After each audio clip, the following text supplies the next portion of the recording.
This world, villains seek to destroy civilization and plunge society into chaos. Kim Dong-jin, our protagonist, was as much of a villain as anyone. This boy knew for certain that his existence had only one purpose. He brutally murdered his classmates, without a shred of doubt. But each time, time rolled back, resetting everything. The protagonist searched for the one who controlled time, and pathetic humans constantly hindered him. At school, MC glared angrily at his classmates and simply remained silent. While they laughed and exchanged spoilers away from him, the guys couldn't understand why he stared like a pervert but said nothing. Indeed, this infuriated many of them. But only one student dreamed of befriending this silent killer, and persistently tried to become his best friend. Kim Dong-jin didn't care, he ignored him just like the others. The villain was a loner, but he possessed a dark power so powerful it couldn't be compared to anyone else's. However, he was powerless because every time he killed, the stranger simply rewinded time. The protagonist was sure he was somewhere nearby. He would only be able to stop the time loop by finding the stranger and getting rid of him forever. MC decided that he would find him and finish him off at any cost. As he passes the classroom windows, he watches the ordinary students inside and narrows down who the rewinder is not. He notes that he has checked his own class many times already and found no sign of the culprit there. Another classroom is ruled out as well, shrinking the field of suspects. With only the remaining classes left, another powerful student appears elsewhere, intent on killing through the possibilities one by one. Dong Jin's search leads him to the boys' restroom, where another thread of violence is already underway. Inside, a frightened younger boy apologizes for failing to buy something because the convenience store he used is gone. His excuse earns only contempt as an older student slams him for being useless. The bullies treat him like a servant, demanding cigarettes and money as if his fear is routine entertainment. The boy doubles over, sick with terror and pain under their pressure. He apologizes again and says he needs the little money he has for something important. That answer provokes another kick, and the abuse escalates without restraint. The younger boy is thrown hard against the wall, crying out as the beating continues. One bully orders him to bring 10 times what was asked next time, making the demand impossible on purpose. The boy pleads that he has no way to get that much money but promises desperately to try anyway. The lead bully looks down at him with calm cruelty, already deciding mercy is unnecessary. He tells the boy that if he cannot pay, he might as well die. The threat is followed by more blows as the victim keeps apologizing through the pain. The restroom door slides open, interrupting the assault. Dong Jin steps inside and takes in the scene with a flat, unreadable expression. He says nothing at first, measuring the room and the people in it. The bullies turn toward him while still looming over their victim, annoyed by the intrusion. The leader glares back, expecting the newcomer to back off. He warns Dong Jin to leave and mind his own business. Dong Jin keeps walking forward in silence, ignoring the warning completely. The leader shouts again, angered that he is being disregarded in front of the others. At last Dong Jin addresses him with a single quiet call, forcing the bully to engage. The bully answers with a slap to the back of Dong Jin's head, trying to reassert dominance. Dong Jin accepts the hit without flinching, his hand still resting where he was struck. When he slowly turns his face, there is no fear in him at all. The bully notices the faint smile forming and is unsettled enough to ask whether Dong Jin is laughing. Trying to crush that composure, he lunges in with a furious punch. Before it lands, another student with blazing power appears, stopping the attack with overwhelming force. His cold eye fixes on the bully, making clear that the balance of power has changed instantly. With a casual motion he unleashes a telekinetic blast that hurls the attacker backward. The bully crashes into the wall hard enough to shatter it, screaming as debris explodes around him. The newcomer remains calm inside a blue aura, as if this level of violence is effortless to him. The smashed bully coughs blood, suddenly reduced from predator to prey. His companion stares in shock while the powered student advances without urgency. The injured bully can only choke and gasp on the floor. The younger victim, stunned by the reversal, instinctively thanks the stranger for saving him. He repeats his gratitude, still too shaken to understand what kind of person has intervened. The powered student smiles darkly and warns him not to misunderstand, because the rescue was never for his sake. The boy freezes when he realizes that the stranger's attention has now shifted toward him. A murderous grin flashes as the aura around the newcomer sharpens into intent. Blood erupts as he attacks, turning the restroom into another slaughterhouse. The floor is spattered red, marking how quickly the situation has become fatal. One bully stares in horror at the blood-covered attacker, who now looks more monster than student. The killer reaches toward the remaining boy while the victim begs desperately to be spared. Again the scene begins to distort, signaling that time is trying to rewind before the kill can be completed. The killer notices the reset starting and smiles with grim satisfaction at the confirmation. The world blurs backward around him as the loop drags events into reversal once more. Dong Jin's eye widens because he recognizes the exact point where the reset always interrupts. The bully's earlier shout reappears, proving the timeline has snapped back to just before the attack. The moment restarts with Dong Jin quietly calling out to the bully again. As before, the bully responds by striking him and ordering him to get lost. Dong Jin endures the slap again, but this time he pays closer attention to the timing of the reset. He realizes with disgust that the loop is not random but a crude mechanism triggered around these killings. The bully reaches toward him again, unaware that Dong Jin is now studying him rather than fearing him. Dong Jin notices the name tag on the bully's uniform and finally learns his name is Kim Dong Jin as well.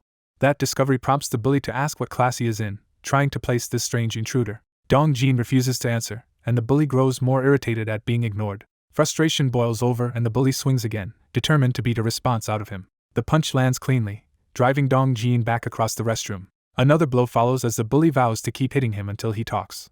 Dong Jin takes the punishment in silence, as if his mind is elsewhere even while blood gathers at his mouth. The bully tackles into him with brute force, trying to overwhelm him physically. They crash and separate across the tiled floor, turning the restroom into a cramped battleground. Dong Jin braces himself against the partition, battered but still composed. Breathing hard, he thinks there is no need to make this incident any bigger than necessary.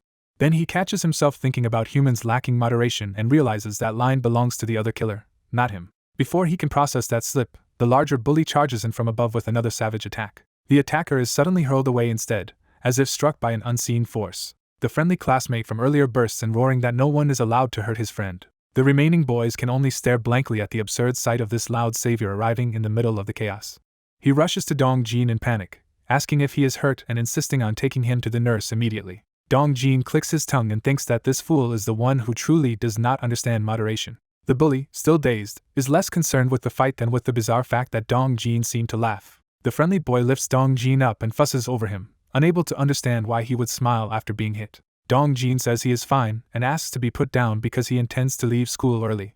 The boy repeats the words leave early as if they are an emergency requiring immediate action. Ignoring Dong Jin's request, he carries him off toward the health room while promising to inform the teacher. As he is hauled away, Dong Jin admits that for a moment he almost felt grateful, but he cannot afford to waver. He hardens himself by repeating the truth he began with. He is a villain. Elsewhere, a woman at home hears her doorbell ring while exercising and asks who is there. A voice claims to be from the unit below complaining about noise, and she is puzzled because she does not think she has been that loud. Still bemused, she heads to the door barefoot, while her cat stretches nearby and the weights lie on the floor. She opens the door with a polite greeting, expecting an ordinary neighbor complaint. Instead she finds the blood-stained, or-wreathed killer staring in through the crack, having traced his hunt to her building. As the door opens wider, he notes that every human he has killed so far has lived in this same apartment complex, bringing him closer to the one who keeps rewinding time. He reviews a middle school yearbook and realizes that tracing old classmates from Songwoo Middle School is getting him nowhere. So he turns back to the beginning and records the first of his time loop experiments while sitting in class. He decides to verify exactly when the world resets after a killing. Using Na Sang Nam as the first test subject, he quietly prepares the trial. The experiment begins as he triggers the loop condition.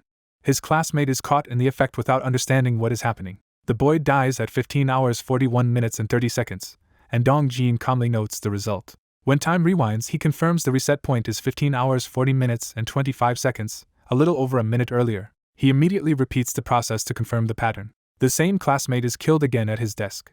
This time the reset lands about 2 minutes earlier, showing the rewind length can change. From that, Dong Jin wonders whether repeated activations could send him endlessly farther into the past. He starts a new round with another participant, Dong Il, to test continuous looping. The second victim is struck down before he can react. Even while dying, the boy is still clutching his pen, making the scene feel routine to Dong Jin.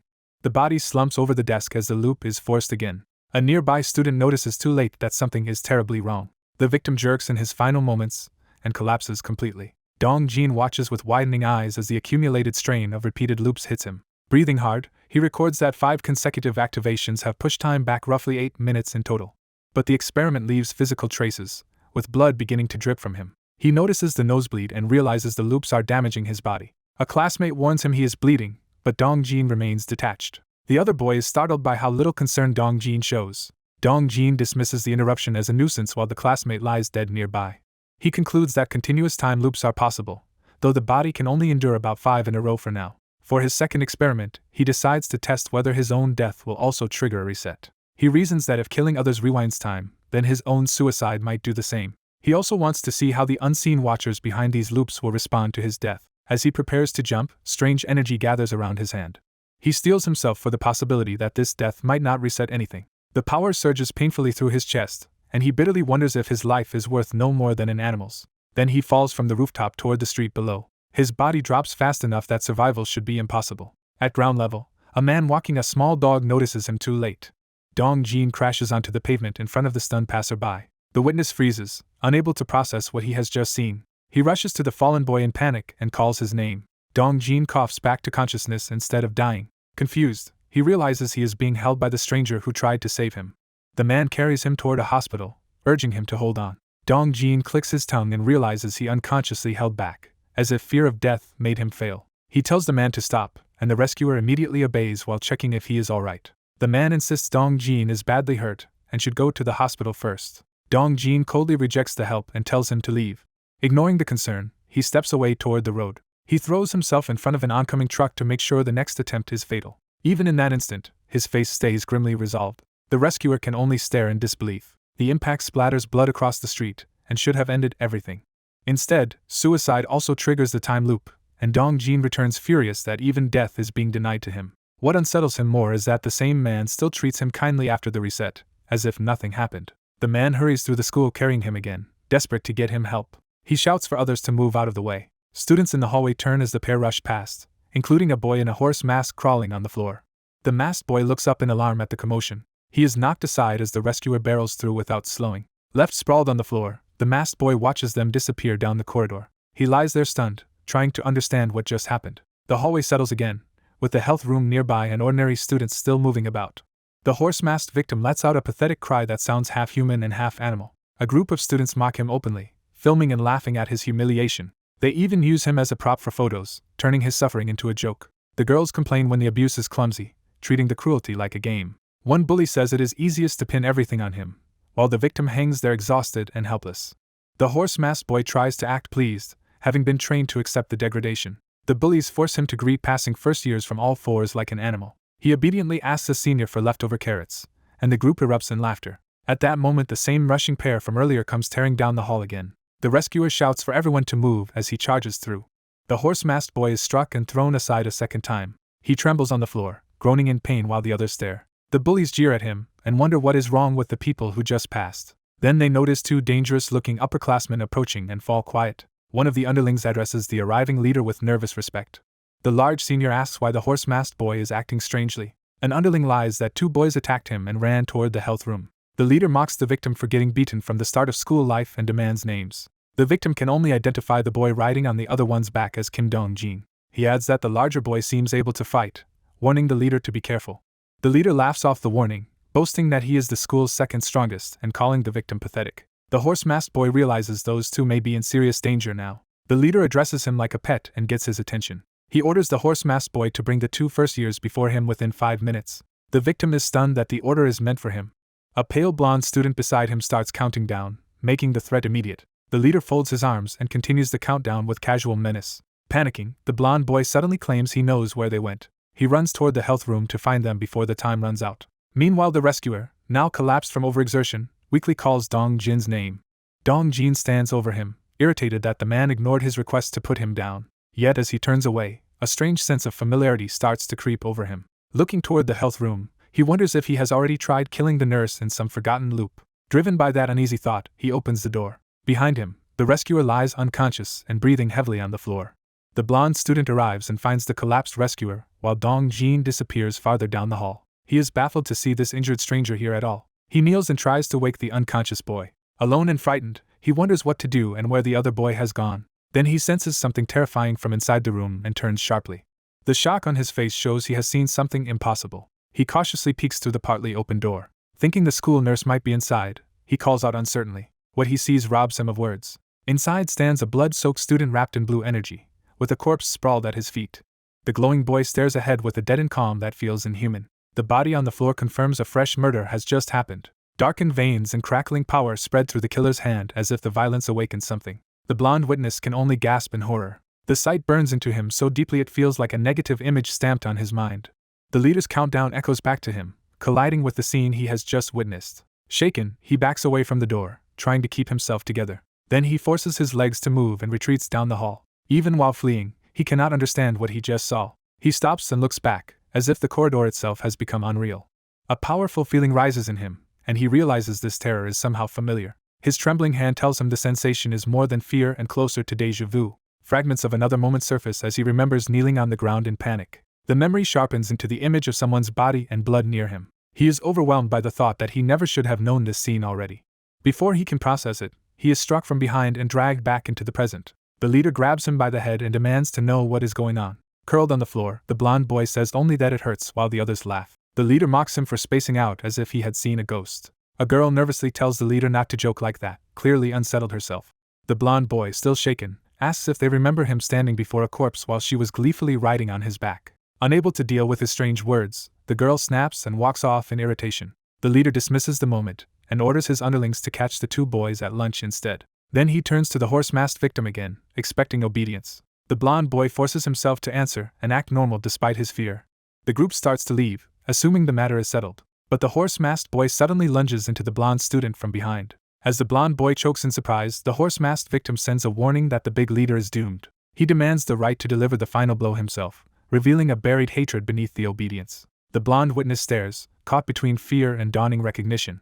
He realizes with certainty that this exact feeling has happened before. The details match too closely for coincidence, convincing him the memory is real. He concludes that an event like this has already occurred in another time. Back with the yearbook, Dong-jin crosses off more names, narrowing his search for the people tied to his past. Page after page, he marks former classmates as he eliminates possibilities.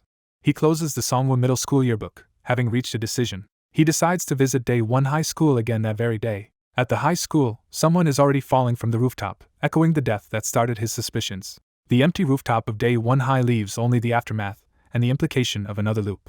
Inside a classroom, life appears ordinary as a teacher lectures and students sit through class. Nothing on the surface suggests the violence and time distortions hidden beneath the school day. Dong-jin enters while reading, moving with the calm of someone following a plan. His sudden appearance makes the teacher and students turn and demand to know who he is. Ignoring the challenge, Dong-jin studies them in silence, searching for the right target. He lowers his gaze with cold focus, ready to begin the next step of his investigation.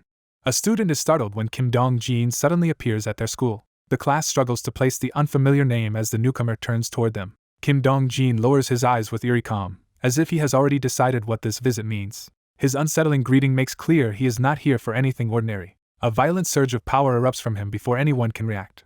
He steps into the classroom wrapped in a strange aura, instantly dominating the room. One girl freezes as a pen lifts into the air beside her. The entire class watches in disbelief as stationery all around them begins floating. Kim Dong-jin stands at the center of the storm, controlling the room with unnatural ease. The students can only stare and wonder what kind of being he is.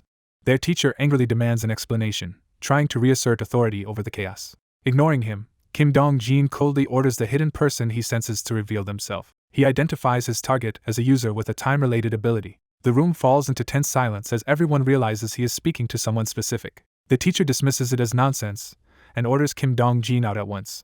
Kim Dong-jin loses patience and condemns everyone around him as worthless obstacles. The teacher, humiliated, lashes back in outrage. Kim Dong-jin answers by unleashing the suspended pens like weapons. The teacher can only watch in terror as the barrage closes in. Even as blood splashes across him, Kim Dong-jin remains fixed on his objective. A foot lands in blood, marking the brutal aftermath of his attack. He stands over the fallen body, still surrounded by power and unshaken by what he has done. The students break into panic and try to flee the massacre. Kim Dong-jin issues a simple death sentence, showing he intends no mercy. Outside the classroom, the corridor remains deceptively quiet for a heartbeat. Then blood slams across the windows from inside, revealing the slaughter within. More splashes spread across the glass as the killing continues. The scene burns into memory like a frozen image of sudden mass death. Elsewhere, lunchtime at school proceeds normally, untouched by the unseen horror. Minho sits alone in the cafeteria, isolated from the other students. He feels uneasy without understanding why. A nameless dread tightens in him so badly that he cannot swallow his food. His tray rattles as his appetite vanishes completely. A large upperclassman approaches and pretends concern, mocking Minho for eating alone. The bully offers to let Minho join them from tomorrow, making the invitation sound like a joke. He grabs Minho by the shoulder and pressures him for an answer. Minho forces a weak smile, trying to appease them. Instead, they slam his head down into the cafeteria tray. The leader casually asks how the earlier intimidation went, treating Minho like a tool. Minho reports that one first year was told off and another left school early after getting hurt. The leader says he only wants the bigger target and has no use for the other boy. Even while being manhandled, Minho obediently confirms he understands the order. Nearby students keep their heads down and pretend not to notice. The bully mocks Minho for looking like he has seen a ghost. He taunts Minho for lingering near the body of a student who supposedly committed suicide, calling his sympathy pathetic. Turning to the room, the leader addresses the whole class and forces the issue into public view. He frames Minho as merely lonely and shames the class for treating him like a killer. The class, intimidated, stays silent rather than challenge him. Satisfied, the bully orders everyone to stop hesitating and eat. As they leave, the leader tells his followers to gather the boys for whatever comes next. He pointedly excludes Minho, leaving him behind and powerless. Afterward, Minho walks alone across campus, still burdened by dread. His breathing grows heavier as the anxiety refuses to fade. He keeps moving, trying to understand the source of the feeling. A small sound underfoot makes him stop. He turns in surprise, sensing something fragile nearby. Looking down, he notices a small bird on the ground. The sight jolts him with sudden recognition. The bird lies weak and close to death. That image pulls him back to the memory of a body sprawled on the pavement. He remembers his own helpless thought that he only wanted to save the dead student. In that memory, he admits he tried to revive the corpse with his ability. Instead of gratitude, the crowd seized him and treated him like a suspect. He was dragged away even as he tried to explain himself. He recalls that no matter how many times he rewound the body, he could not truly save him. Each attempt only returned the victim to the instant of death. That failure left Minho hating his own power as useless. The memory of the accusing crowd still feels like a nightmare closing in on him. He sees himself again standing over the corpse, trapped in that moment. He bitterly concludes that an ability like his is worthless if it cannot save a person.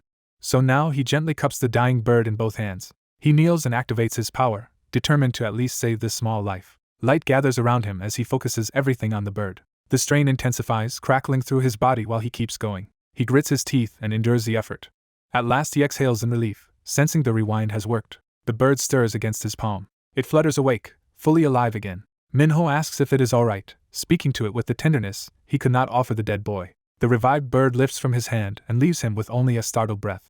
Minho remains kneeling, watching the empty space where it had been. As the bird flies into the sky, he wishes he could save humans just as easily. That hope is shattered when he notices a student standing on the rooftop edge. He recognizes the danger immediately, and goes rigid. A senior suddenly grabs him from behind, snapping him out of the moment. Panicked, Minho asks whether the senior saw anything, but the other boy denies it and urges him to move. The scene shifts to a secluded area behind the school buildings. There, the bullying group lounges around as if they own the place. Their heavy-set leader smokes and waits with lazy confidence. Na Sangam arrives with Minho, bringing him straight to the leader.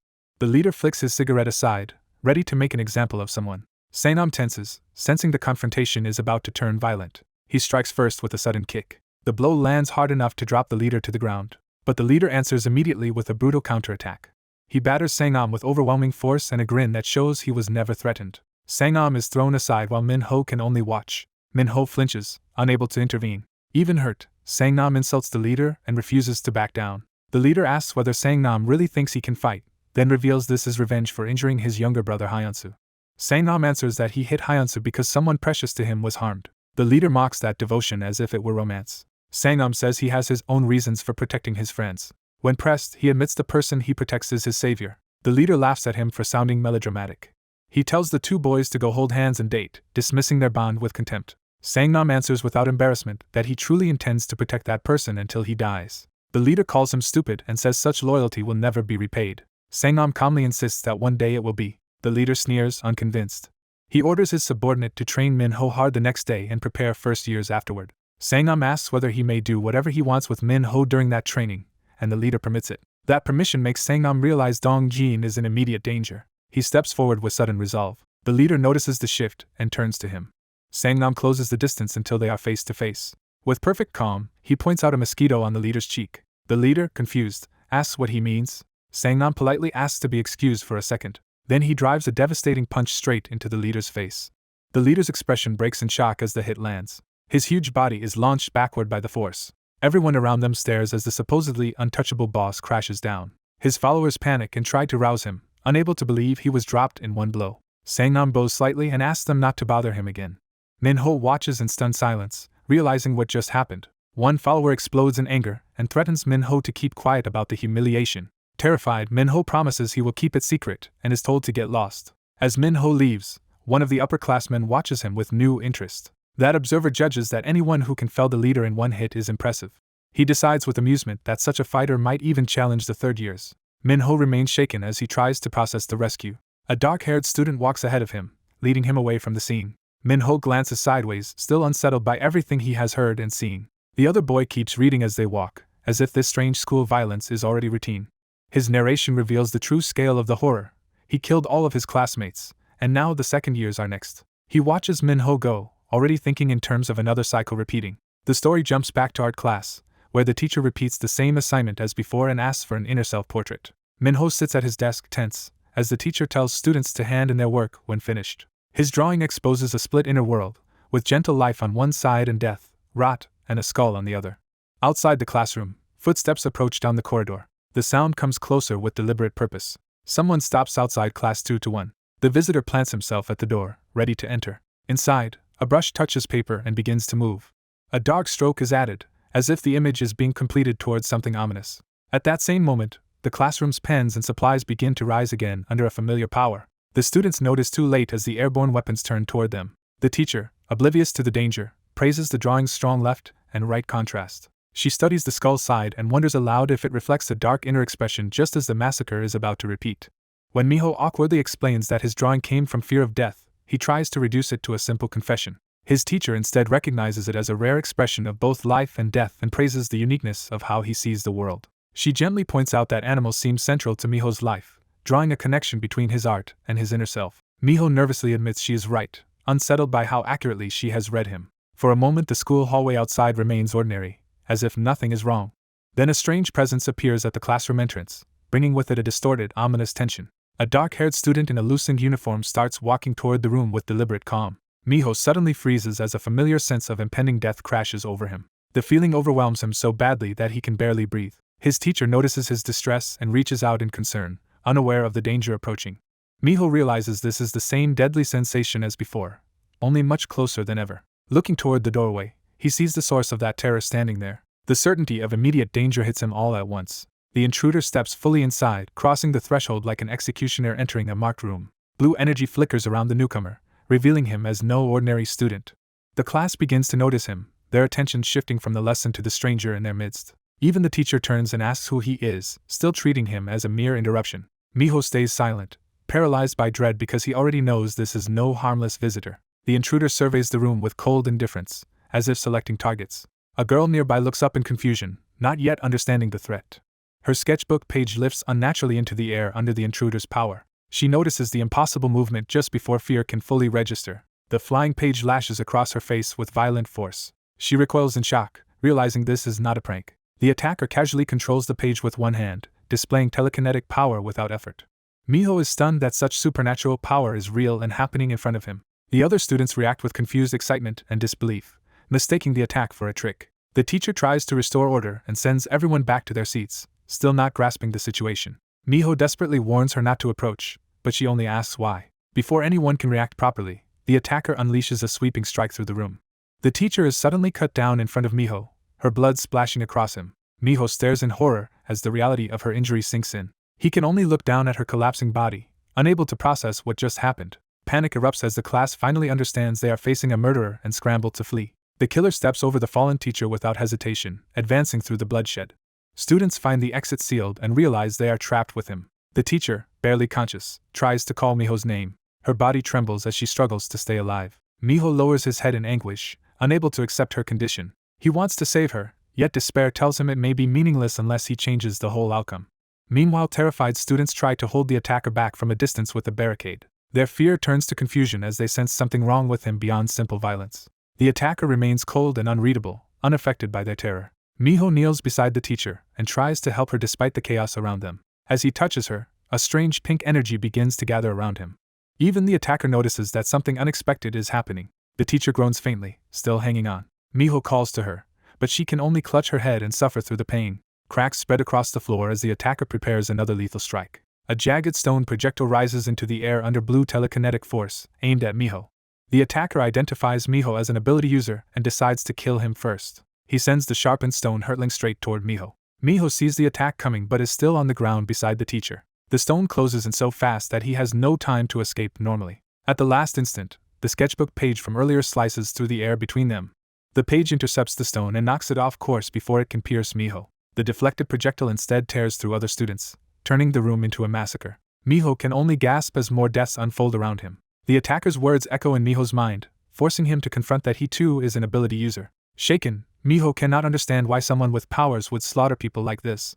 The teacher lies bleeding nearby as the question of why she must die torments him. Her suffering makes his hesitation unbearable. He renews his resolve to save her despite his fear and doubt. Memories of previous failures tell him everyone will die anyway, and he will only suffer again if he does nothing. Rejecting that despair, he decides he must rewind time before the situation passes the point of no return.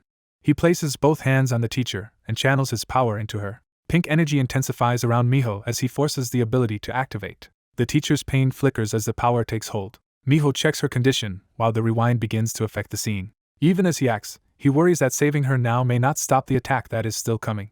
The room around him starts to distort, signaling that time itself is shifting. Minho suddenly realizes something about the rewind is different from usual. The attacker and his floating stone remain in view as the altered time state settles over the room. Minho understands with alarm that this is not yet the proper moment for his normal time loop to trigger. The attacker, somehow aware of Minho's true power, names him a time manipulator and tries to kill him anyway. The stone continues its deadly descent under the attacker's control. Minho remains trapped in its path, still unable to move freely. The projectile bears down on him again, threatening to end everything before he can understand what changed. Then the world shifts into a strange suspended state, as if reality itself has been overlaid and interrupted. From above, the classroom appears frozen in a fractured stillness with Minho and the attacker locked in place.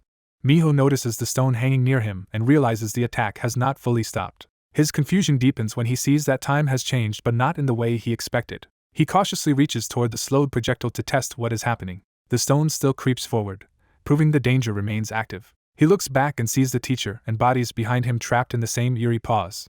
Across the room, the attacker also stands within the slowed world, still controlling the attack. The surviving students remain frozen in terror, unable to intervene. Minho concludes that time has stopped for everyone else, but not completely for the attack itself. He realizes he has not even used his usual death-triggered loop, yet time changed anyway. The stone continues inching toward him despite the temporal freeze.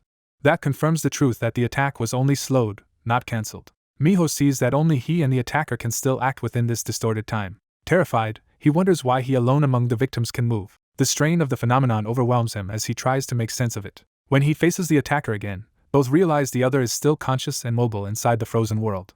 The suspended scene fractures further, as if the time stop itself is cracking under pressure. Minho finds his body seizing up and realizes the strange temporal state is restricting him. The frozen world begins to shatter around him like glass. Reality breaks apart completely, dragging him out of the suspended moment. He is thrown back to an earlier point in class, hearing the teacher instruct students to return to their seats and wake the others.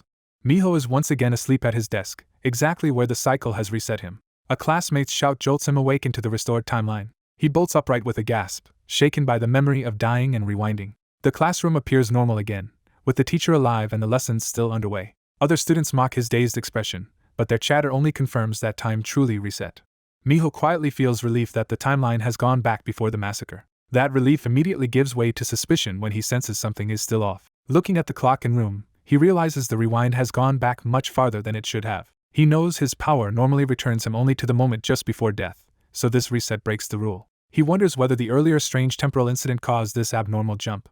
Elsewhere in the school, someone breathes heavily in the stairwell. The ragged breathing continues, suggesting another person has also been affected. The unseen figure struggles to steady himself. It is the attacker, now alone on the stairs and recovering from the same disturbance. He feels sick and disoriented, as if something has violently disrupted his body and power.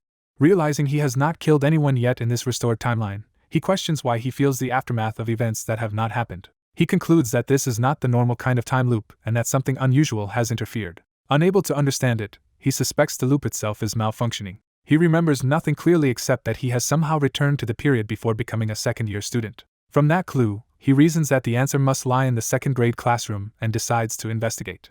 He coldly resolves that if necessary he will kill everyone there to uncover the truth. Back in class, the teacher continues the self-portrait assignment as if the day were ordinary. When she asks finished students to hand in their work, Minho's anxiety spikes because he knows the attacker will come soon. He panics internally, trying to decide how to prevent the coming slaughter. He knows that if he hesitates again, everyone will die just as before.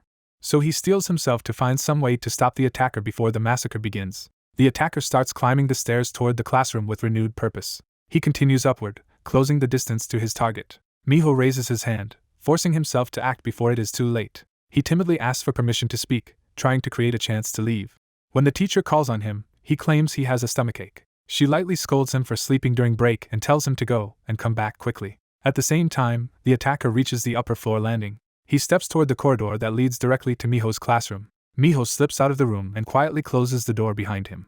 He pauses at the doorway, tense and listening for any sign of the attacker. Then he runs down the hall, relieved that the attacker has not arrived yet. He heads deeper into the corridor, trying to put distance between the classroom and the coming danger. At a corner he stops abruptly, realizing he cannot simply flee without a plan. He exhales and tries to calm himself enough to think clearly. Peering from cover, he forces himself to watch rather than panic. The hallway ahead remains empty for the moment, offering only a brief reprieve. Minho pieces together that the first-year attacker possesses abilities just like he does. He begins to suspect that the death premonitions and strange temporal distortions he has felt were all caused by that boy. Footsteps echo through the corridor, confirming the attacker is approaching. Minho startles as the sound reaches his hiding place. Looking out, he sees the attacker walking straight down the hall toward him. Minho realizes the confrontation is unavoidable and silently begs the boy not to come his way. His eye widens with dread as the footsteps draw even nearer. The attacker stops in the corridor outside, leaving Minho trapped in a tense silence before the next move. Seeing class 2-1, the pink-haired boy is jolted by the realization that the person he expected to target his class has gone elsewhere. He cannot understand why the killer would head there instead of following the pattern he had assumed. The certainty that the threat would come to his class leaves him shaken and silent. A horrifying possibility dawns on him that the attacker has been rewinding time and slaughtering students in Class 1, though he still cannot grasp the motive. Deciding he has to act immediately, he bolts from the room. He races down the corridor toward the stairwell with urgency overriding everything else. Without slowing, he barrels through the school hall. He pushes himself harder, convinced every second matters. As he sprints, he tells himself he cannot arrive too late. He steels himself with the belief that what he is about to do is the only way to save everyone. Reaching the stairwell landing, he spots the emergency alarm. He slams the fire alarm button to force an evacuation. The alarm blares through the building as he leans into the switch to make sure it triggers. Elsewhere, students in another classroom are interrupted as the evacuation begins. A dark-haired boy notices the disturbance and turns toward the commotion. He pauses, alert and thoughtful, as the alarm continues. Students begin filing down the stairs in response to the alarm. Teachers and staff usher everyone out carefully, treating it as a real emergency. In the crowd, students wonder whether there is actually a fire or whether someone pulled the alarm as a prank. The pink-haired boy blends into the evacuation, while others speculate that a first-year may have rung the alarm and fled. The dark-haired boy judges that if someone did this deliberately, they are acting with dangerous confidence. He studies the situation in silence, clearly trying to read the hidden intent behind it. Meanwhile, the pink-haired boy feels brief relief, thinking the killer will not make a move during the evacuation. The dark-haired boy dismisses the alarm as a childish tactic rather than a serious obstacle. The pink-haired boy keeps asking himself why anyone would be murdering people at all. The dark-haired boy concludes that someone is actively trying to interfere with his plans. The pink-haired boy becomes convinced the murderer must be connected to the time loop itself. The dark-haired boy decides the chaos of evacuation gives him many chances to act or investigate. He resolves to uncover where the hidden meddler is lurking. As the crowd moves, the dark-haired boy silently addresses the unseen ability user and promises they will meet again. The scene shifts away from the school crowd to another place and time. A large bald delinquent sits recovering with a cigarette after having been knocked out earlier. His companions tell him he fainted from a single hit, and he struggles to remember what happened. The humiliation hits him and he curses in frustration. One of the boys laughs that a first-year dropping him with one blow makes that newcomer unexpectedly interesting. The bald senior coldly asks whether tormenting that first-year is supposed to be entertaining. Before the conversation can settle, he suddenly lashes out and attacks one of his own men. After smashing the subordinate into a wall, he orders Na Sang-nam to go catch the first-year again. Back in class, a girl scolds a male student for acting selfishly and not thinking about his friends. He sits there absorbing the criticism while another student warns that the teacher will lecture him again. The boy admits he never meant for things to go this far and lost his temper without realizing it. The class president, Diane, sighs that dealing with all this is exhausting for someone in her position. When he still fails to respond properly, she raises her hand in anger to smack some sense into him. Before she can hit him, someone catches her wrist. The boy stops her and asks to talk privately, calling her by name.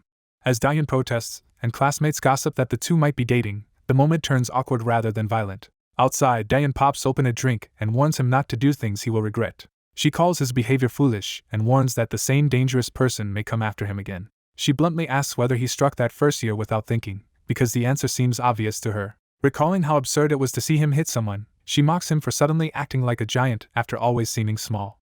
He says his real concern is Dongjin, but she tells him to stop chasing that guy. Diane refuses to get dragged in, telling him to pray for Dongjin if he is worried or settle it himself. As she walks off, she insists she wants no part in it, and advises him to stop too, though he protests that Dongjin is a good person. Her tone changes when she reveals that without Dongjin she would not even be alive. To explain, she asks whether he remembers the abandoned Unshim hospital and begins a story from childhood. She recalls going there in elementary school with a few friends despite its haunted reputation. The children had dared one another to take a photo inside as proof they were brave enough to enter. Though terrified, she forced herself onward because she had spent her allowance on the outing and did not want to back out. Inside the ruined lobby, The children hesitated and tried to decide whether the first floor was enough. Too scared to go deeper, they agreed to take the picture there and leave.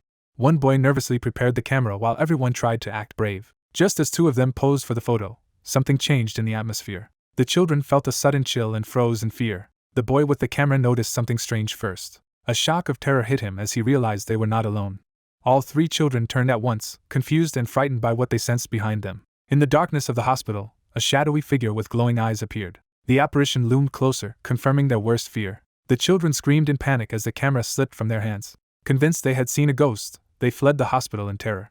Returning to the present, Diane pauses as if weighing how much of the story to reveal. When asked what this has to do with Dongjin, she tells him to keep listening. She explains that after getting home she realized the camera was missing, so she returned alone to the hospital before her mother could find out. Back inside, she found dark stains on the floor and immediately sensed something was wrong. Instead of her camera, she found blood, and the sight terrified her. The blood trail continued up the stairs toward the second floor. She tried to reassure herself it might not be human blood, even as fear kept building. Following the trail, she reached a hospital room and felt dread at what she might find. At that moment, a voice behind her calmly asked whether the missing camera was hers. She turned to see a young Dongjin standing there in blood-stained clothes, holding out the camera. She recognized him immediately, but the blood covering him made the encounter terrifying. The sight of his stained shirt convinced her he had been involved in something terrible. Yet, he simply returned the camera, and she could only accept it in stunned confusion. As he walked away, he warned her never to come back to that place. That eerie meeting became the first time Diane ever encountered Dongjin. Back in the present, she admits the memory still troubles her, and wonders what he had been doing there. The boy listening hesitates, unsure how to respond to something so strange. He can only say he does not know, then asks whether the abandoned hospital still exists. He says he thinks it does and starts to mention that he went there again later, calling out to Na Sangam as another thought interrupts him. A sudden realization flashes across his face. Before he can explain, Diane is abruptly struck and cries out. Shocked, she looks up and sees the attack as a deliberate summons. On the rooftop, a thick school yearbook lies nearby as if it has just been thrown. Its pages whip open in the wind, revealing rows of student faces. The dark-haired boy studies the book and mutters that something about this is off. He concludes that the recent disturbance was probably not caused by the time manipulator after all. The heavy book skids and rattles across the rooftop surface. A violent impact suddenly shatters it apart, scattering pages everywhere. Amid the flying fragments, the dark-haired boy remains calm and focused. He weighs the suspicious overlap between a forgotten time loop and the exact timing of the fire alarm. He briefly considers whether it could all be coincidence, then rejects the idea. To him, the time loop is far too suspicious to dismiss as chance. A rooftop door rattles, announcing that others have arrived. Na Sangam and several boys burst onto the roof looking for him. Sangam is immediately knocked down in the rush and confusion. One of the newcomers reports by phone that Hyunchil is already on the rooftop. Hidden nearby, the dark-haired boy quietly acknowledges the information and stays out of sight. The blonde boy mockingly nudges the fallen Sangam awake and treats the coming violence like a game. He eagerly invites a fight while another senior casually tells Sangam not to get hurt. Sangam apologizes and says he does not want to fight seniors, trying to avoid escalation. The blonde boy takes that as a challenge and urges him to come at him anyway. When the blonde boy throws a punch, Sangam barely reacts, and the attacker mocks how tall and exposed his chin is. The blonde boy follows up with a flashy kick, expecting an easy hit. Sangam slips aside at the last moment, making the kick miss completely. The blonde boy crashes down, and the watching seniors laugh at his embarrassment. Humiliated, he accuses Sangam of pretending not to want a fight while secretly dodging on purpose. Another senior grabs the blonde boy by the face to shut him up. The bald leader arrives, and the mood shifts instantly as everyone recognizes his authority. He addresses Sangam directly and asks whether he has been hurt. With mocking politeness, he thanks Sangam for supposedly swatting a mosquito on his face and hints that repayment is coming. He orders his men to restrain Sangam. The others move in around Sangam, ready to pin him down. The bald leader leans close and keeps up the mosquito joke to belittle him. Sangam suddenly drives his shoulder forward and breaks through one of the men holding him. The bald leader recoils in surprise and jokes weakly about there being a fly too. Sangam uses the opening to slam into him with force. The impact startles the leader badly, and he blurts out an excuse about a cockroach as he stumbles. The surrounding boys rush in again to close the gap. Recovering, the bald leader mocks Sangam for acting loyal and for letting others beat him around. He grabs another boy and sneers that beating people for friends seems to be Sangnam's favorite pastime. The blonde boy adds that Sangnam even has a girlfriend, naming Diane. The leader's interest sharpens as he asks where this girl is because he wants to see her. The threat lands immediately, and he orders Sangnam to bring her to him. The demand enrages Sangnam so much that he trembles in helpless fury. Held back by multiple boys, he shouts for them not to involve her and insists she is not his girlfriend, begging them to stop. The leader finds Sangnam's sudden desperation amusing, while the blonde boy suggests changing course. The The leader decides they should settle things properly with a direct fight instead. He proposes a cruel bargain. If Sang-nam wins, everything ends here, but if he loses, he becomes their obedient pushover. Sang-nam, desperate to protect Diane and end the threat, agrees to whatever they want. The leader laughs off the idea that Sang-nam has any leverage and reminds him of the gap between them. He demands that Sang-nam stop stalling and fight, vowing not to let him leave otherwise. As Sang-nam tries to answer, the blonde boy suddenly swings a metal bat from behind and calls him a liar. The bat smashes Sang-nam down while the others watch with cruel satisfaction. They swarm him on the ground and begin beating him mercilessly. From the doorway, the dark-haired boy watches the assault in cold silence. One of the seniors finally notices him and turns in surprise. Sang-nam sees him too and urgently blurts out that this newcomer is Dongjin's friend. Even while battered on the ground, Sang-nam is stunned that Dongjin's friend is here at all. The dark-haired boy steps forward as the others shout to grab him. Sang-nam panics and cries out for Dongjin, fearing what will happen next. A curly-haired boy named Dongjin coldly raises his fist as if deciding to act first. His strike lands with brutal precision. A larger student is suddenly pierced in the chest and jolts in shock. The wounded boy clutches the blood spreading through his uniform, unable to understand what happened. As the victim collapses, he uses his last strength to warn Dongjin to run.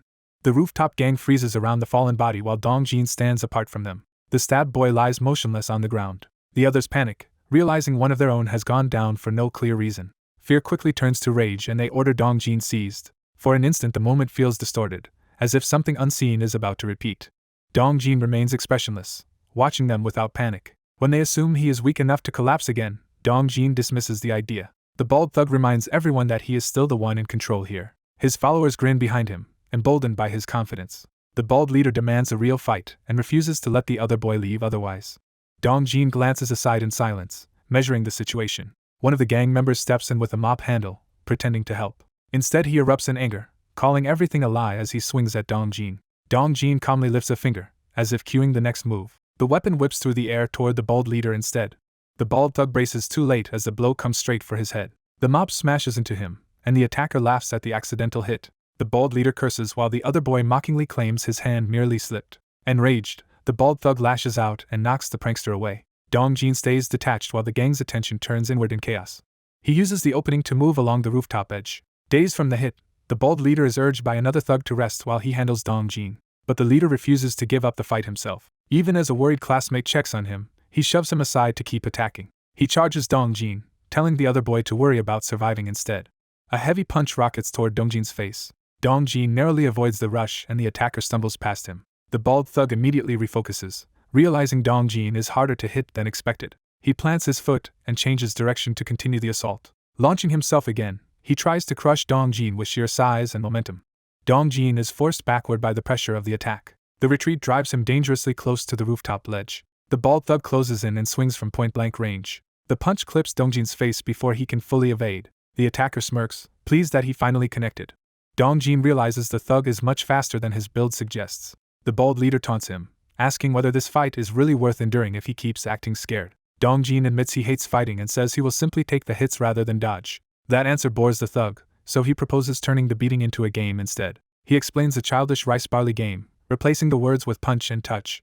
If Dongjin avoids the punch he wins, but if he fails the thug wins, and they will play 10 rounds. Dongjin reluctantly agrees while doubting he can evade such speed. The thug begins by lightly tapping toward Dongjin's face and chanting the game's rhythm. He drags out the chant to toy with him. The first touch lands on Dongjin's cheek before he can react. The thug immediately turns the game into a real body blow while still pretending to follow the rules. Laughing, he mocks Dongjin for even getting the chant wrong. He keeps slapping Dongjin from side to side, repeating the chant to humiliate him. Once he has had his fun, he asks if they should finish things. Dongjin tries to answer the chant correctly, grasping for any way to survive. The thug declares him correct and throws a full punch anyway. Dongjin takes the hit head-on and winces in pain. He admits to himself that he still cannot avoid the attack and does not know the trick. With no better option, he decides to do whatever he can and lunges forward. Their fists collide in a desperate clash.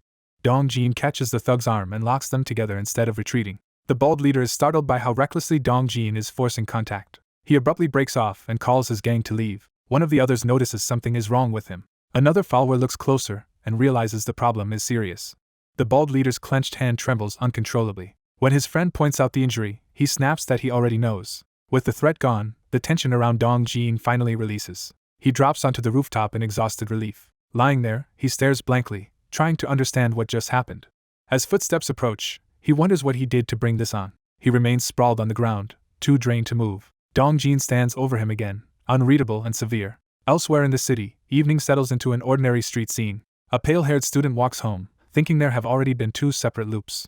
He identifies the first as the attack on him and the second as the moment time stopped. Watching a crosswalk signal, he wonders if those events are why time rewound. He reaches a grim conclusion that Dongjin kills people while he somehow brings them back. He reasons that whenever he revives someone, time itself rolls backward. That thought leads him to suspect Dongjin may be a murderer. The possibility horrifies him as he says it plainly to himself. His thoughts are interrupted when someone calls out to him in the park. A group of rough young men demand cigarettes from the student. When he says he does not smoke, they accuse him of lying because they saw him earlier. Their leader orders him to look up and hints that they are about to punish him for disrespect. Trying to avoid trouble, the student offers to hand over cigarettes if they let him hit first. He decides to pretend he never noticed the danger around him and leave before he is trapped. Night falls over the building where he works at a PC room. After his shift, he quietly says goodbye and heads out. Still thinking about Dongjin, he wonders if their powers might be opposites. If time rewinds after every killing, he asks himself whether Dongjin keeps murdering because he enjoys it. But he rejects that idea, feeling Dongjin is not killing for pleasure. He remembers Dongjin once calling him a time manipulator. That memory confirms the accusation was deliberate, not imagined. He turns the phrase over in his mind and interprets it as someone who can reverse time.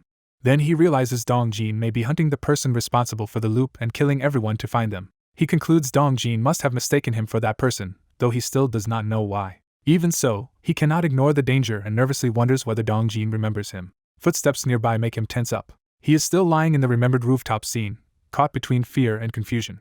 Dongjin appears before him and asks why he is still there. With a hard stare, Dongjin asks why he has not gone home yet. The other boy, worried and earnest, asks if Dongjin is leaving now and whether he is alright. Dongjin suddenly grabs him by the collar. Shaken and angry, Dongjin demands to know why this boy keeps caring about him. He recalls that the boy still worried for him even when he himself was about to die. The other boy answers simply that he cares because Dongjin is his friend. Dongjin rejects that word outright and calls it nonsense. He presses harder and demands the truth about who this boy really is. The answer comes back with only Dongjin's name, as if trying to reach the person beneath the violence. Instead of answering, the boy asks whether Dongjin still kills pigeons. The question catches Dongjin completely off guard. That strange question triggers a memory of blood, feathers, and a ruined room. In the memory, a small hooded figure sits amid the aftermath of slaughter. A younger boy stares at the figure in disbelief, unable to process what he is seeing. The hooded figure begins to turn. The face revealed beneath the hood is Dongjin's, splattered with blood. Back in the present, the other boy gently tells him not to worry because he told no one. He says he kept silent because Dongjin once saved him. Dongjin realizes this must be the person he met in the hospital. He loosens his grip, thrown by the connection. Then, with chilling calm, Dongjin answers the earlier question by saying he no longer kills pigeons but humans.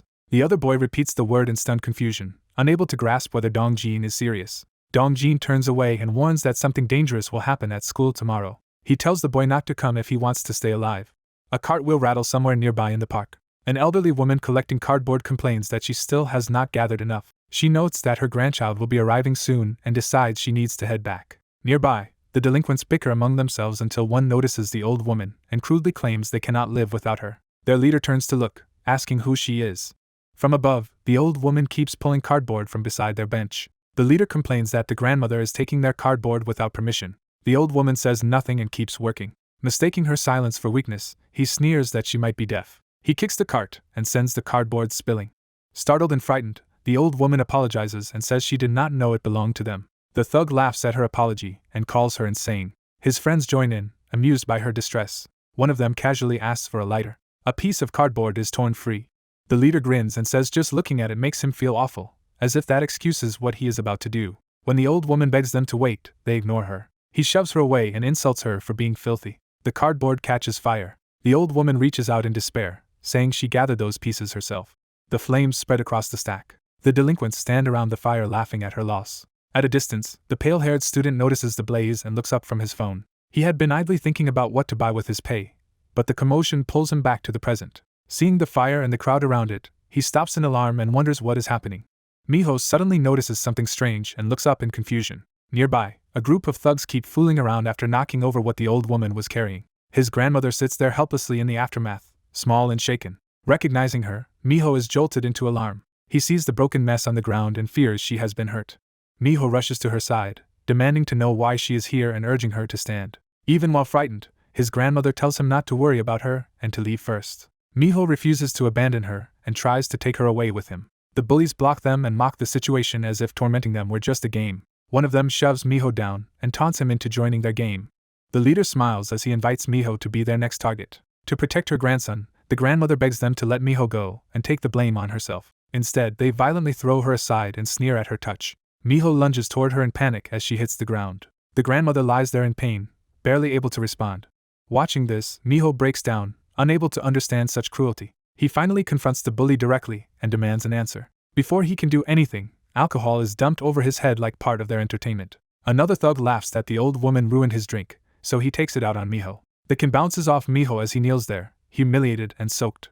The leader treats Minho like a ball and kicks him away while shouting as if scoring in a sport. The empty can skids across the pavement as Minho is sent flying. The gang roars with laughter, mocking his failed attempt to protect anyone. They keep the game going by kicking his body across the ground. Minho crashes hard and their jeering turns his suffering into a goal celebration. Curled up in pain, he can only think of his grandmother. The gang keeps cheering over his collapse as if they have won something. Minho lies stunned and silent, barely conscious. Elsewhere, another student stands alone before stacked shipping containers in a deserted yard. He looks up at the towering containers as if measuring something dangerous.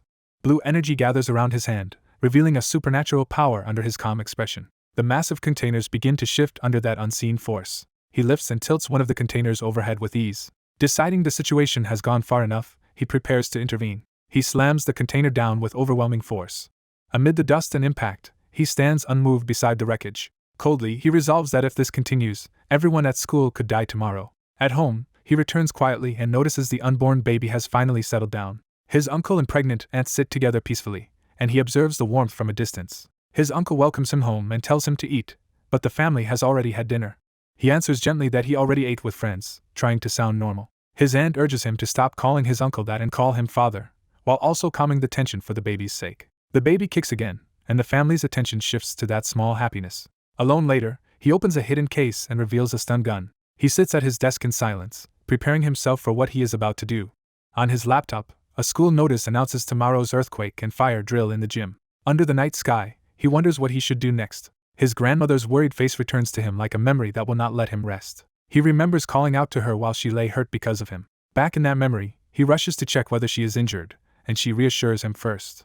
Overcome with guilt, he clings to her and apologizes again and again. He blames himself for not reporting the bullying sooner and believes his silence caused this. That same night, his father walks home carrying a birthday cake and calls out for Yahello. On the phone, he cheerfully says he is still awake because he wanted to say something. He explains that it is Yahello's birthday and promises he will be home soon. Before he can finish, one of the thugs strikes him from the side. The cake and box spill from his hands onto the street. As the men walk away, he realizes they targeted him because his son is a studious weakling in their eyes. Even frightened, he chases after them and begs them to at least apologize. The leader turns back, offended that this man dared speak up. The father repeats himself, insisting on an apology despite his fear. The thug grabs him by the hair and drags him off, deciding to teach him a lesson. Terrified, the father immediately begs forgiveness and tries to escape further punishment. One of the gang notices something unexpected approaching. The leader begins beating the father as he runs, enjoying the chase. He yanks the father's hair and forces out a scream. The assault becomes a joke to the attacker while the father panics. A sudden impact interrupts the beating. A hooded figure crashes in and seizes the leader's arm before he can strike again. The gang recoils as the masked stranger inserts himself between them and the victim. The hooded rescuer coughs but holds his ground. The leader stares in confusion, unsure what he is facing. Purple electricity crackles as the stranger activates the stun gun against the bully's arm. The leader jerks back in shock while his friend grabs him in alarm. The gang demands to know why this unknown person is interfering.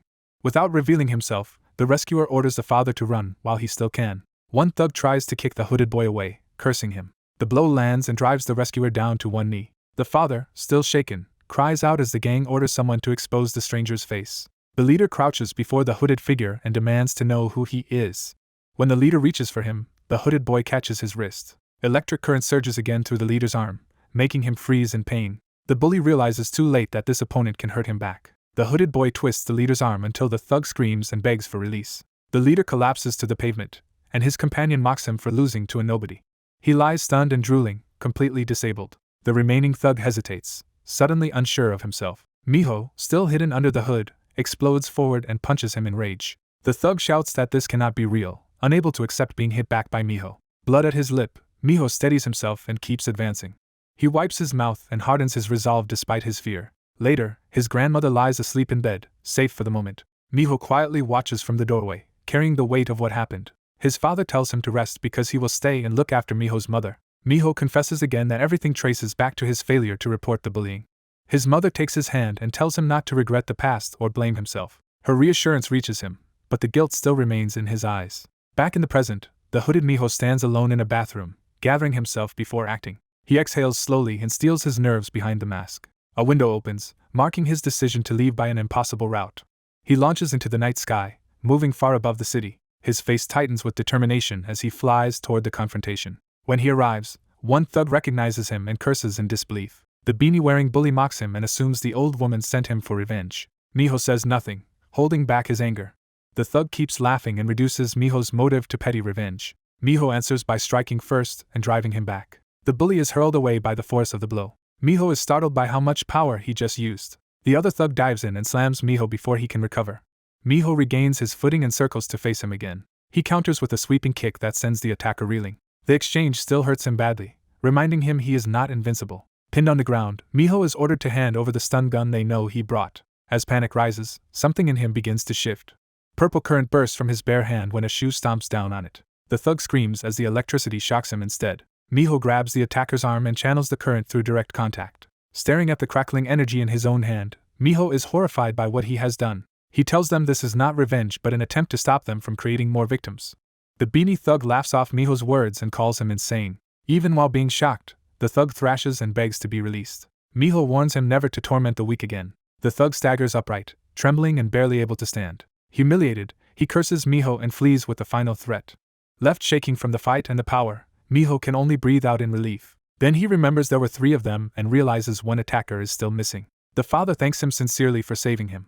Instead of praise, the father nervously asks where the stun gun went. Miho awkwardly denies using anything like that and claims it was just self-defense. He bows and tells the father to be careful, and the man gratefully agrees. As they part, Miho is shaken by the unfamiliar feeling of having protected someone and wonders if his grandmother would approve. The next day at school, the calm exterior of the building hides the danger he now expects. During the safety drill, an instructor explains how to use a fire extinguisher. The lesson turns into a quiz about how long an extinguisher can actually be used.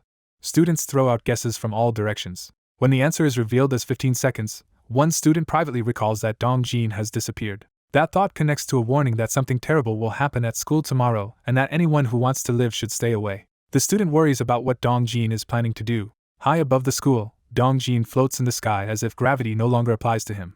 His expression is cold and unreadable as he looks down. From above, he positions huge shipping containers over the school grounds like weapons waiting to fall. Elsewhere, Miho is shoved against a wall by another student. That student orders Miho to pretend he never saw what happened to Na Sangam the day before. He reminds Miho that staying silent is the only way out because Miho is implicated too. A tougher accomplice spells it out by calling the event a suicide incident. Intimidated and cornered, Miho reluctantly agrees to keep quiet. After they leave, the 2 older boys ask Na Sangam what he plans to do next, and he admits he is still deciding. Miho lowers his eyes, trapped between fear, guilt, and the memory of everything he has seen. Looking up, he notices someone standing impossibly high on a suspended container, and realizes a new threat is already above him. A curly-haired boy notices huge cargo containers suspended above the school grounds and realizes something is terribly wrong. The sight confirms his fear that the containers are being moved into position over the campus. A blonde student nearby is confused by his sudden alarm and asks what he means. The others turn on the panicked boy, demanding to know why he has gone silent and tense. Still not understanding the danger, the nearby bullies stare blankly at him. Their confusion turns to terror as they suddenly sense the threat overhead and scream. The blonde boy recoils as the others collapse or dive away in panic around him. Looking up, he realizes the containers are headed for the gym where the students are gathered and that a massacre is imminent. Inside the crowded gym, a girl named Dahyun is called aside by a worried classmate. He asks her if she knows where Dongjin is, clearly searching for him with urgency. She dismisses Dongjin as probably skipping again and tells the boy to leave him alone. Even so, the boy cannot shake the feeling that something bad is about to happen. Above the school, the curly-haired attacker coldly decides that if the containers hit, everyone below will die. He reasons that either the time manipulator will reveal himself by stopping this or else he is no better than a monster. Resolved to force the answer, he commits to using the containers as bait and destruction at once. The containers begin plunging toward the school at lethal speed. On the ground, the blonde boy desperately begs for it not to happen. The attacker watches without hesitation, intent on seeing who will act. The blonde boy steels himself despite his fear and pain. The fallen containers close in on the gym roof from multiple angles. He looks up in horror, knowing he has almost no time left. The attacker lowers his hands with calm control, as if conducting the disaster himself. The blonde boy strains to do something, his body trembling under the pressure. The containers continue their unstoppable descent. One slams into the building, blasting apart the roof above the gym. Chunks of concrete and steel tear loose and rain down inside. Outside, the blonde boy throws up his hands and catches a massive slab with crackling power. Inside the gym, the ceiling caves in and students scream as staff try to direct a chaotic evacuation. A male student is knocked to the floor amid the stampede and debris. More wreckage crashes through the collapsing structure, worsening the panic. A heavy fragment drops toward the fallen student's head. He is crushed down and groans, barely conscious under the impact. Another huge piece falls toward him before he can escape. Daehyun grabs him and drags him up, shouting for him to move. They run with the crowd as more debris smashes down behind them. Outside, the blonde boy's hands spark violently as he struggles to hold the slab in place. He stands shaking beneath the enormous weight, barely keeping it from crushing the people below. The strain overwhelms him, and he cries out as the slab starts to slip. The concrete mass crashes down nearby, gouging the ground. Breathing hard, he realizes he cannot keep this up much longer. He rises toward the attacker and pleads with him to stop the slaughter. The attacker greets him as the person he has been waiting for, while the blonde boy demands to know who he is. The blonde boy realizes this entire catastrophe was engineered just to draw him out. The attacker identifies him as Kang Minho, a second-year student, confirming he targeted the right person. Minho is shaken that the stranger knows his name and year. Below them, another student lies pinned and bleeding under rubble. Seeing the injured victim, the attacker curses himself for having guessed wrong. Minho insists he is not the person the attacker is looking for and begs him to stop. The attacker's expression hardens as his patience snaps. Rejecting Minho's plea, he decides that if Minho is useless to him, he can die too. He attacks, sending Minho flying and drawing blood. Minho reels in pain and confusion as he is struck midair. From Minho's perspective, the attacker hangs above him while blood drifts between them. The attacker realizes with fury that Minho truly is not the time manipulator he has been hunting. Enraged by the mistake, he plummets back toward the ground. The impact lands with explosive force, like the scene itself has been violently reset. The moment shifts to an earlier confrontation where Minho is cornered by two bullies who remind him of his involvement in a suicide case. One of the bullies starts to threaten him into silence. Before he can finish, a basketball smashes into his face. A second throw knocks both bullies down in quick succession. The two tormentors collapse unconscious on the pavement. Minho turns in shock toward the person who intervened. The rescuer catches the basketball with casual precision. Minho sees that the one who saved him is the same curly-haired boy now attacking the school. That strange sensation from before returns, and Minho wonders how this boy found him. The curly-haired boy addresses him by name and demands to know who he really is. He accuses Minho of being the one behind the time loop during yesterday's 5th period, leaving Minho stunned. Minho can only tremble in silence under the accusation. Suddenly, sharp fragments or blades erupt near Minho, pinning him in place and raising the stakes. He realizes the situation has turned deadly in an instant. More spikes drive into the ground around him, hemming him in. Minho freezes as the debris and blades close around his body. The attacker tells him to evacuate his friends because whether or not Minho stopped him before, Minho has overlooked something important. He reveals that every time Minho activates a time loop, he can sense it too. Minho is horrified because he himself cannot remember parts of the loops, yet this boy seems to know them all. The attacker explains that he also experienced some of the loops and witnessed Minho reviving people he had killed. Minho cautiously says he thinks he understands the attacker's motive and that he is searching for whoever truly controls the loop. He admits he is also trapped by the loop because it kept him from saving someone important. The attacker asks whether Minho can really save someone who is already dead. Minho says he can revive the dead, but each successful rescue rewinds time, and despite the attacker's skepticism, he offers to help.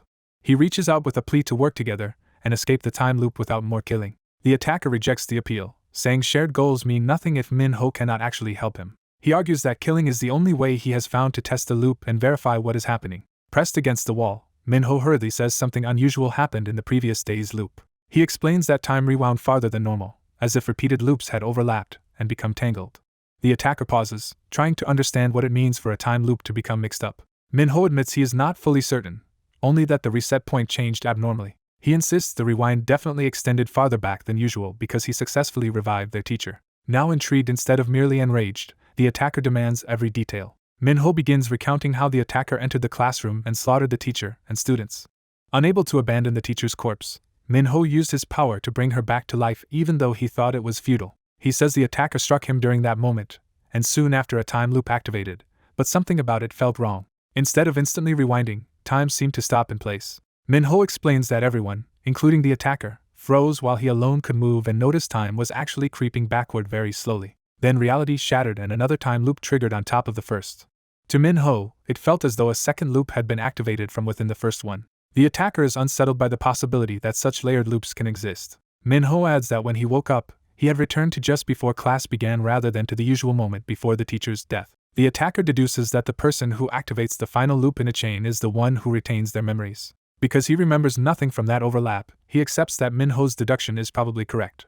Minho wonders whether the last activator can also steal the loop itself along with the memories. The attacker latches onto that idea and asks how many times they can force time backward if the loop can be taken. He finds the prospect fascinating and begins to test it immediately. Minho is struck by a sudden burst of force or energy as the attacker acts on his new theory. The attacker says he will not trust the explanation until he verifies it himself.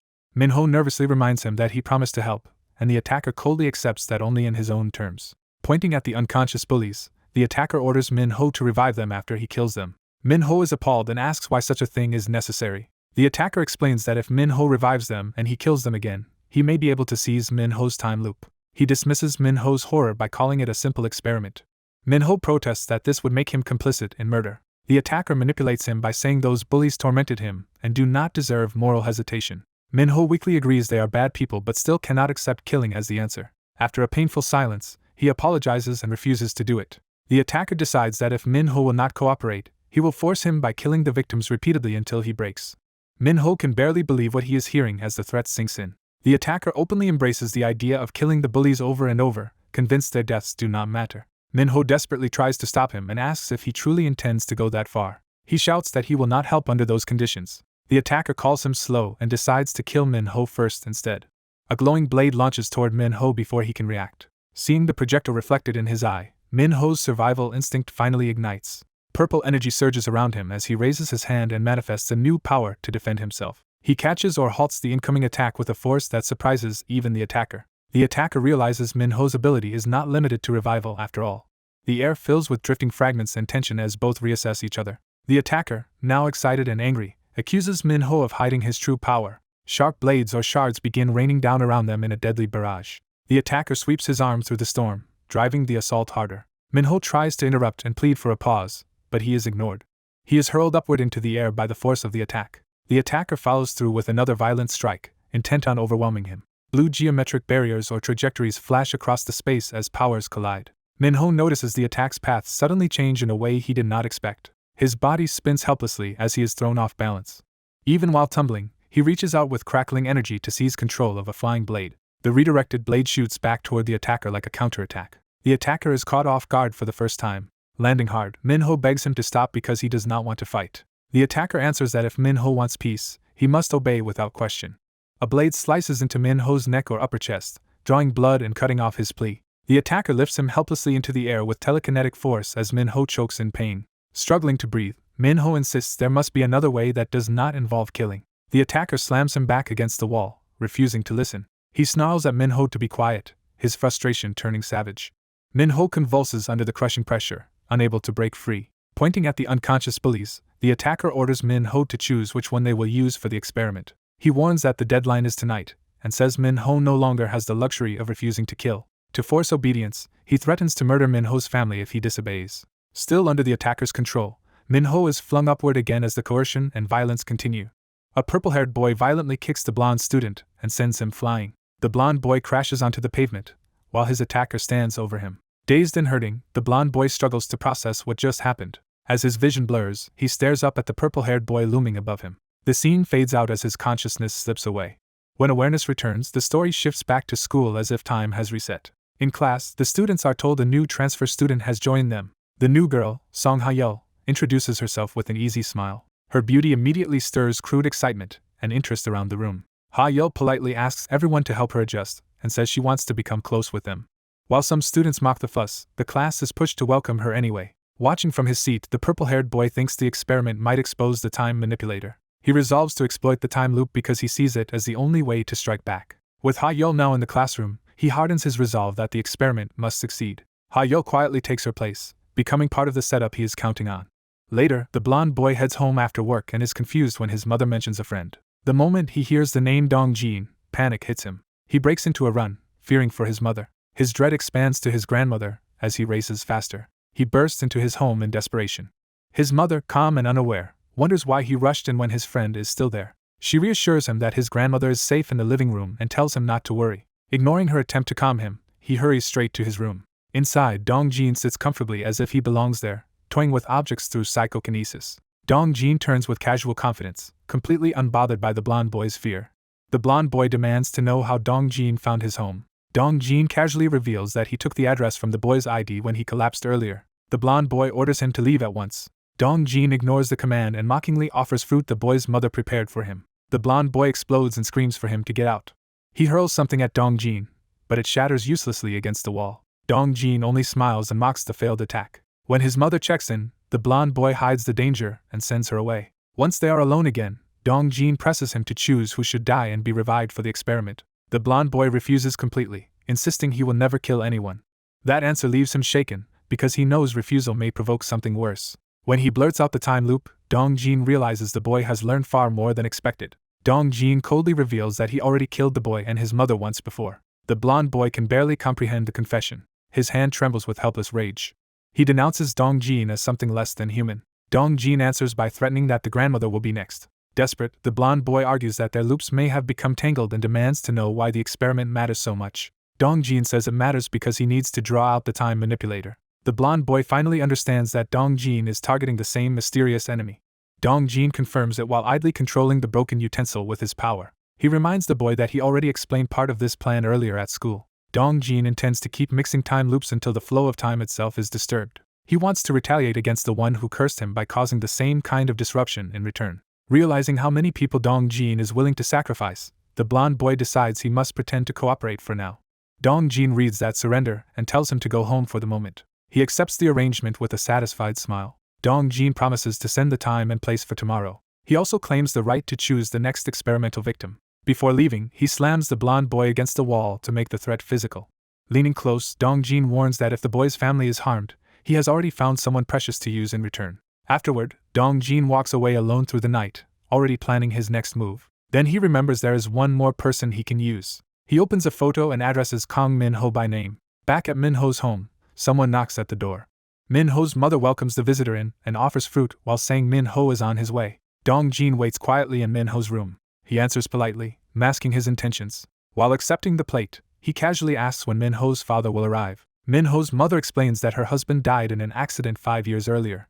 She brushes off the painful topic and tells the guest to rest. Before she leaves, Dongjin stops her with a new question about whether Minho has a girlfriend. She says Minho has never dated anyone. Dongjin points out the girl standing beside Minho in a photo and suggests he must have hidden her. He shows the picture and asks who she is. Minho's mother explains that the girl is Min Young, Minho's younger sister. She adds that the siblings are 3 years apart and that Min Young has lived with her aunt since childhood because of family circumstances. Dongjin recognizes the resemblance and immediately becomes interested. As his mind races, nearby utensils begin to float again. Minho's mother notices the strange movement and starts to question it. Dongjin drops the pretense and demands to know which school her daughter attends. Terrified, she can only stare as he says he has something important to do. Soon after, Dongjin leaves the apartment and heads back into the night. From above, the blonde boy watches him go from the window. Seeing the aftermath, the blonde boy realizes Dongjin has done something to his mother and vows not to forgive him. His mother notices his torn uniform and worries about him instead of herself. He hesitates, hiding the truth behind silence. He lies that he simply fell, and when she asks if his friends are bullying him again, he denies it. He apologizes, and she senses something is wrong even though he refuses to explain. When his grandmother offers to mend the uniform, he quickly refuses and tries to keep her from straining herself. He forces a smile and insists they follow his lead. Trying to act normal, he gently offers his grandmother a leg massage, but she tells him to focus on studying. Left with his fear, he silently promises both his mother and grandmother that he will protect them. That resolve carries him to a deserted construction site later that night. There, hooded and masked, he experiments with a strange purple energy around his hand. He tries to remember how he used this power before. He realizes his earlier success happened by accident, not by deliberate control. He recalls unconsciously launching someone through the air with that same force. Now he starts small, lifting a stone to test the sensation. He wonders if he can reproduce the effect on purpose. He channels the energy again and pushes harder. The stone rises under his control, proving the power is real. From a distance, he studies the motion and tries to understand the exact mechanism. He questions whether the movement comes from his whole arm, or a more precise action. He throws his body into the motion to strengthen the attack. The stone surges forward wrapped in purple force. It slams into stacked materials with explosive impact. A hole is blasted through the target, confirming the attack's destructive potential. Startled but excited, he realizes he can do this intentionally now. He decides he needs much more practice and begins thinking about increasing the weight and force.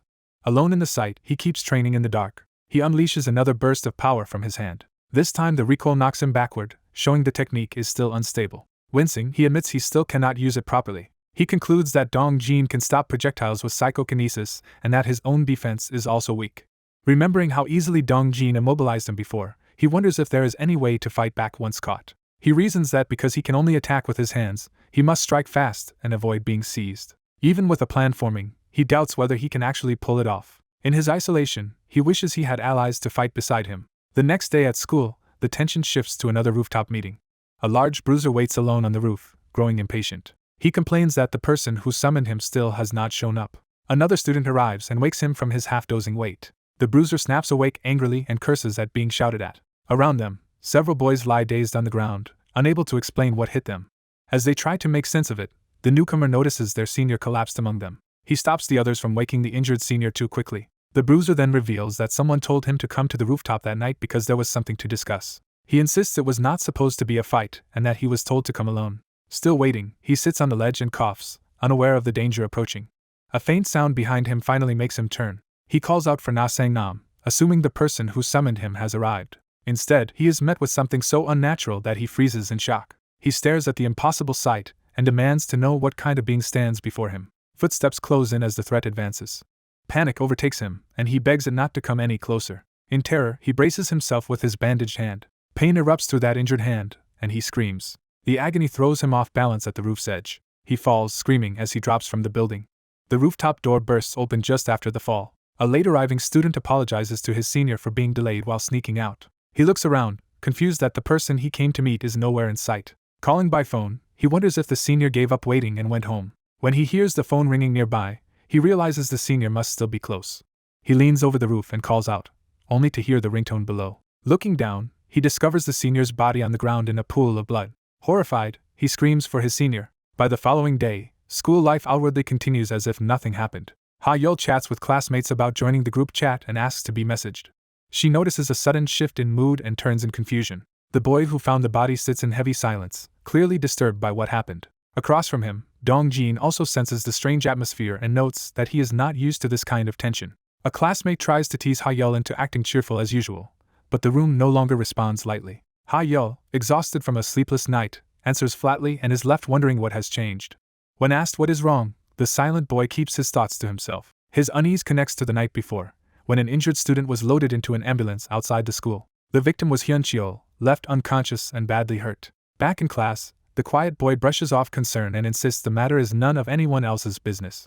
A girl who has been watching him grows more curious and worries that something happened between him and Hyun-cheol.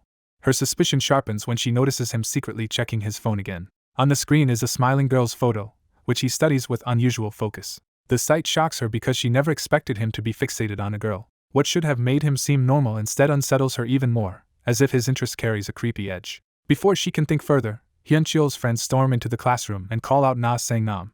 Their entrance immediately turns violent as one of them kicks a classmate aside to reach him. The girl gets yanked out of the way in the chaos and cries out in pain. Furniture crashes as the classroom is thrown into disorder. A tall student pulls the girl to safety while cursing the sudden attack. Furious, she orders the intruders to stop wrecking the class and take their fight outside. The curly-haired boy remains outwardly calm and unreadable through the uproar. Outside, Hyun-cheol's friend demands to know what happened to him. The tall student explains that Hyun-cheol had asked to meet him, but when he arrived Hyun-cheol was already collapsed, so he reported it. Hyun-cheol's friend refuses to believe that story and accuses him of being the one responsible. The accusation grows harsher when he reminds him that Hyun-cheol is now in intensive care. The girl, now beside the tall student, realizes the argument is about something far more serious than a school fight.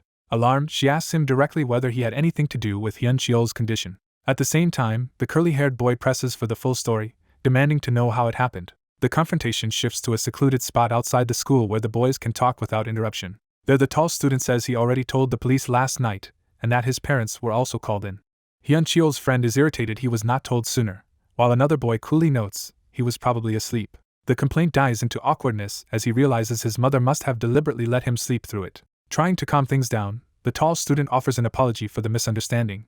Hyun-cheol's friend hesitates for a second, almost accepting it. Then his anger flares back and he rejects the apology outright.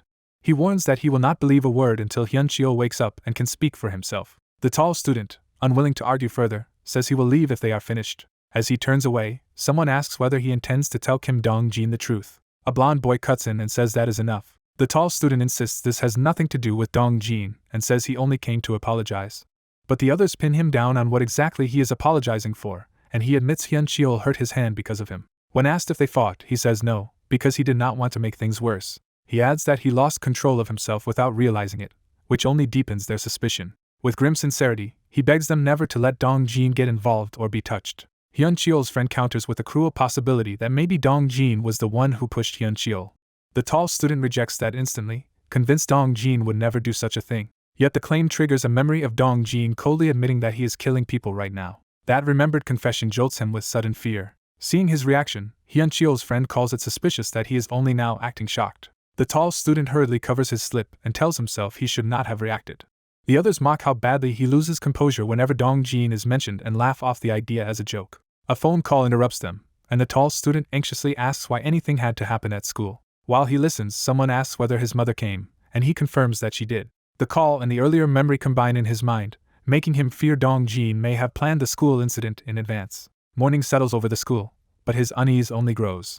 Elsewhere, a pale blonde boy is stopped as he tries to leave. A friend grabs his arm and forces him to sit with a group waiting to question him. They accuse him of being the one who failed to kill Hyun-cheol, and he denies it. The pressure intensifies as another boy bluntly demands to know what he did last night. The blonde boy insists he simply went home after his part-time job and is telling the truth. No one believes him, and one of them angrily challenges what home he is even talking about. Threatened with death if he keeps lying, he still maintains his innocence. One boy argues that hardly anyone could stand against Hyun-cheol except Na Sang-nam. Another says there is one more person with an even bigger grudge. That name turns out to be Park Jong-soo, the student who supposedly killed himself. The boys joke darkly that maybe his ghost came back, half mocking and half unnerved. The blonde boy snaps at the joke, but the others keep needling him with it. The story then shifts to Hope Middle School, where a different thread begins. At lunch, two girls sit together, one quietly handling something hidden among her food. In her palm are several pills that she has brought out in secret. Her friend notices and asks what kind of medicine it is. With a smooth smile, the girl claims it is medicine that will make someone prettier. She elaborates that it can make you lose weight and improve your skin. Her friend eagerly asks for one too, until the girl reveals it is actually psychiatric medication. Before that conversation can continue, a boy named Jo Eugene calls out to her. He confronts her for ignoring his calls, and she coldly tells him they are no longer dating and he should leave her alone. Her friend is startled to learn they already broke up. Eugene refuses to accept the breakup and grabs at her as if he can force the relationship to continue. She turns on him and threatens to expose everything he did to her. When he tries to intimidate her, she shoves him away and warns him not to embarrass himself further. The boy is left speechless in front of the watching students. The girl's friend, realizing how serious it was, asks if he had been hitting her. She admits it was not just once, and her friend is horrified that she endured it in silence. The friend struggles to reconcile that abuse with the boy's usual blank, ordinary expression. Trying to move on, the girl says she has been having a hard time lately, and does not want to dwell on him. Her friend says she is worried about something too. What worries her turns out to be simple and innocent. She needs a birthday gift for her aunt. The first girl suggests collagen essence, and her friend wonders if that would be too expensive. As they talk, the friend explains that her aunt raised her from the age of 10, making the gift important to her. Another student approaches and tells Kang Min-young that her brother is looking for her. Confused, Min-young heads toward the gate, wondering why her brother did not contact her directly. There she sees a boy waiting and hesitates, sensing something is off. The boy is the same curly-haired student from the high school, watching her with a measured expression. Min-young, who has never met him, asks who he is. She repeats the question when he stands before her without answering immediately. He introduces himself as Minho's friend, which makes her lower her guard. When she asks where her brother is, he lies that Minho went to buy something to give her. Min-young brightens and assumes it might be a present for their aunt. The boy smoothly adds that Minho told them to wait at a cafe. When he asks if that is fine, Min-young agrees and follows him. He leads her away from the school and into a quieter alley. On the way, he tells her to call Minho. She obediently takes out her phone and starts dialing. He then pretends Minho has arrived, keeping her attention divided. Still trusting him, Min-young looks up and calls for her brother. In that instant, the curly-haired boy lunges toward her. Min-young recoils in terror, as she realizes the trap too late. She cries out weakly for her brother while collapsing into panic. The boy catches her as her body goes limp, as if she has been suddenly subdued. Her phone slips from her hand and begins to fall. The device drops through the air toward the ground. He snatches the falling phone before it can hit the pavement. Holding Min-young against him, he studies the phone with cold control. Meanwhile, Minho sits alone under a shelter, still trapped in his anxious thoughts about Hyun-cheol. He cannot believe Hyun Cheol is in critical condition and refuses to accept that Sang Nam could have done it. Instead, he convinces himself that Dong Jin must be responsible. His fear sharpens into a theory that Dong Jin wants to use Hyun Cheol as some kind of test subject. But that theory leaves him confused, because pushing Hyun Cheol from a rooftop would make no sense if he needed him alive. He reasons that Dong Jin should not have tried to kill Hyun Cheol if experimentation was the goal. Unable to understand Dong Jin's intentions, he wonders what Dong Jin is planning next. Then his phone rings, and the caller is his younger sister. He answers casually, expecting Min Young. Instead of her voice, he hears someone mention Kang Min-ho, making him tense up at once. The realization hits him that Kim Dong-jin is the one on the line. He explodes in disbelief, demanding to know how Dong-jin got that phone. Dong-jin calmly reveals that he has chosen Min Young as his new test subject. He goes further and says the person Min-ho must kill today is his own sister. The words land like a nightmare as Min-ho hears Min Young named directly. As he is struck and thrown down by someone nearby, Min-ho frantically wonders how Dong-jin even learned he had a sister. He hits the ground while the ambush around him becomes clear. Dong-jin answers that he found out after changing his phone wallpaper. He explains that Min-ho had once mistaken the girl on the screen for a girlfriend, which gave Dong-jin a clue. From there he traced Min Young through a photo at Min-ho's home and chillingly says he had to kill Min-ho's mother 13 times to learn which school she attended. Horrified and desperate, Min-ho shouts into the phone for Dong-jin's location. Dong-jin tells him not to get too excited and says he will send the location instead. He adds that they should proceed step by step, savoring Min-ho's torment. Then he warns that he has prepared a backup plan in case Min-ho refuses to kill his sister. Min-ho roars for the location, no longer able to contain his rage. Dong-jin mocks that anger and sneers that this is not the Kang Min-ho he thought he knew. Finally he gives the destination, saying Min-ho has already been there before, Unshim Hospital. With a casual farewell, Dong-jin ends the call. Min-ho bolts away at once, racing through the rain toward the hospital while others are left behind. As he runs, he clutches the phone like the only thread connecting him to his sister. He swears to himself that he will save Min Young no matter what. The abandoned Unshim Hospital looms ahead under the dark sky. Inside the ruined building, Minho arrives breathless and tries to figure out which floor she is on. He shouts that her brother is here, hoping Min Young can hear him. Only the empty, decaying halls answer as he calls her name again. He runs deeper inside and begs her to respond if she can hear him. When he rounds a corner, he suddenly sees a human silhouette waiting in the dark. He slows in confusion as the figure stands beside broken wooden planks. The shadow lifts one of the planks like a weapon, and Min-ho can only stare in disbelief. Before he can react, the attacker swings and knocks him violently to the floor. Dazed, Min-ho looks up at the looming figure, trying to understand who just struck him. His shock deepens as the attacker's identity begins to register. In the ruined hospital, the blond young man stares in shock as a bearded homeless man hangs limply in the air while clutching a jagged plank. He can barely process what he is seeing and wonders whether the man is dead or merely sick. The floating man's plank scrapes down and strikes the floor, proving the threat is real. Even with his eyes closed and body slack, the homeless man remains suspended like a puppet. The blond man stays frozen on the floor as the eerie figure looms over him. Panic sets in as he realizes the man is neither collapsing nor behaving normally. Desperate, he shouts for Kim Dong-jin to stop hiding and come out. His eyes sharpen as he listens for any response in the silence. Instead, the floating man suddenly swings the plank down at him and forces him to scramble away. As splinters fly, the blond man realizes this attack is being directed by someone else. The puppet-like attacker advances while the blond man backs away in alarm. Another heavy strike crashes into the floor beside him, nearly pinning him. Breathing hard, he curses and keeps searching for where Dong-jin is hiding. He runs through the abandoned lobby, still calling Dong-jin out. When he looks back, the controller seems to have vanished from sight. That sudden disappearance makes him hesitate for a fatal instant. He is tripped or struck from below and loses his footing with a cry. His body pitches backward as the unseen attack sends him sprawling. Humiliated and furious, he spits out that his enemy is a coward. The empty floor creaks ominously, hinting at movement nearby. The homeless puppet drifts around the corner, dragging the sharpened plank after him. The blond man turns and finds the puppet suddenly close behind him. The bearded man shuffles forward under invisible control, weapon ready. The blond man grabs at the plank and demands to know why this is happening now, insisting he only wants to see his sister. He tries to stall the attack and begs for a moment to wait. The puppet answers with another brutal swing instead of mercy. The plank splinters further from the force of the repeated blows. The blond man gasps as the attack rushes past his face. The homeless man lifts the broken timber onto his shoulder like an executioner's weapon. The blond man pants hard, exhausted and cornered. At last Dong-jin reveals himself from the side and calmly directs the puppet toward the stairs. He tells the blond man that his sister is downstairs, making clear he has been controlling everything. The blond man drops to the floor from the strain and shock of finally seeing the mastermind. Still crawling, he warns Dong-jin that if anything happens to Min Young he will not stay passive. Dong-jin meets the threat with detached indifference. The blond man rushes down the stairs toward his sister. He finds Minho unconscious on a bench beside Dongjin, with the floating homeless man standing guard. Seeing her limp body, he cries out her name in terror. As he moves toward her, the puppet blocks his path with the broken plank. Dongjin stops him and coldly reminds him that he still has something else to do before reaching her.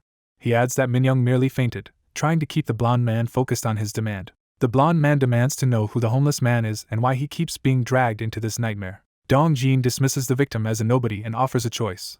If the blonde man cannot kill his own sister, he must kill this man instead. He frames it as a simple experiment in which the blonde man kills first, and then revives the victim. Dongjin explains that he would then kill the same man again to trigger the time loop twice. The blonde man forces himself to stay calm and decides to pretend to cooperate until he can strike Dongjin. Yet even as he considers using the puppet to kill, he is horrified by what that would make him. Dongjin says that if the blonde man were truly a murderer, he would already be dead, then casually admits he has staged mutilations and manipulated others into killing. He claims none of those acts matter because any death he causes simply activates the time loop again. The blonde man demands to know why Dongjin keeps killing, and Dongjin snaps back that he still has not understood why the time manipulator keeps interfering.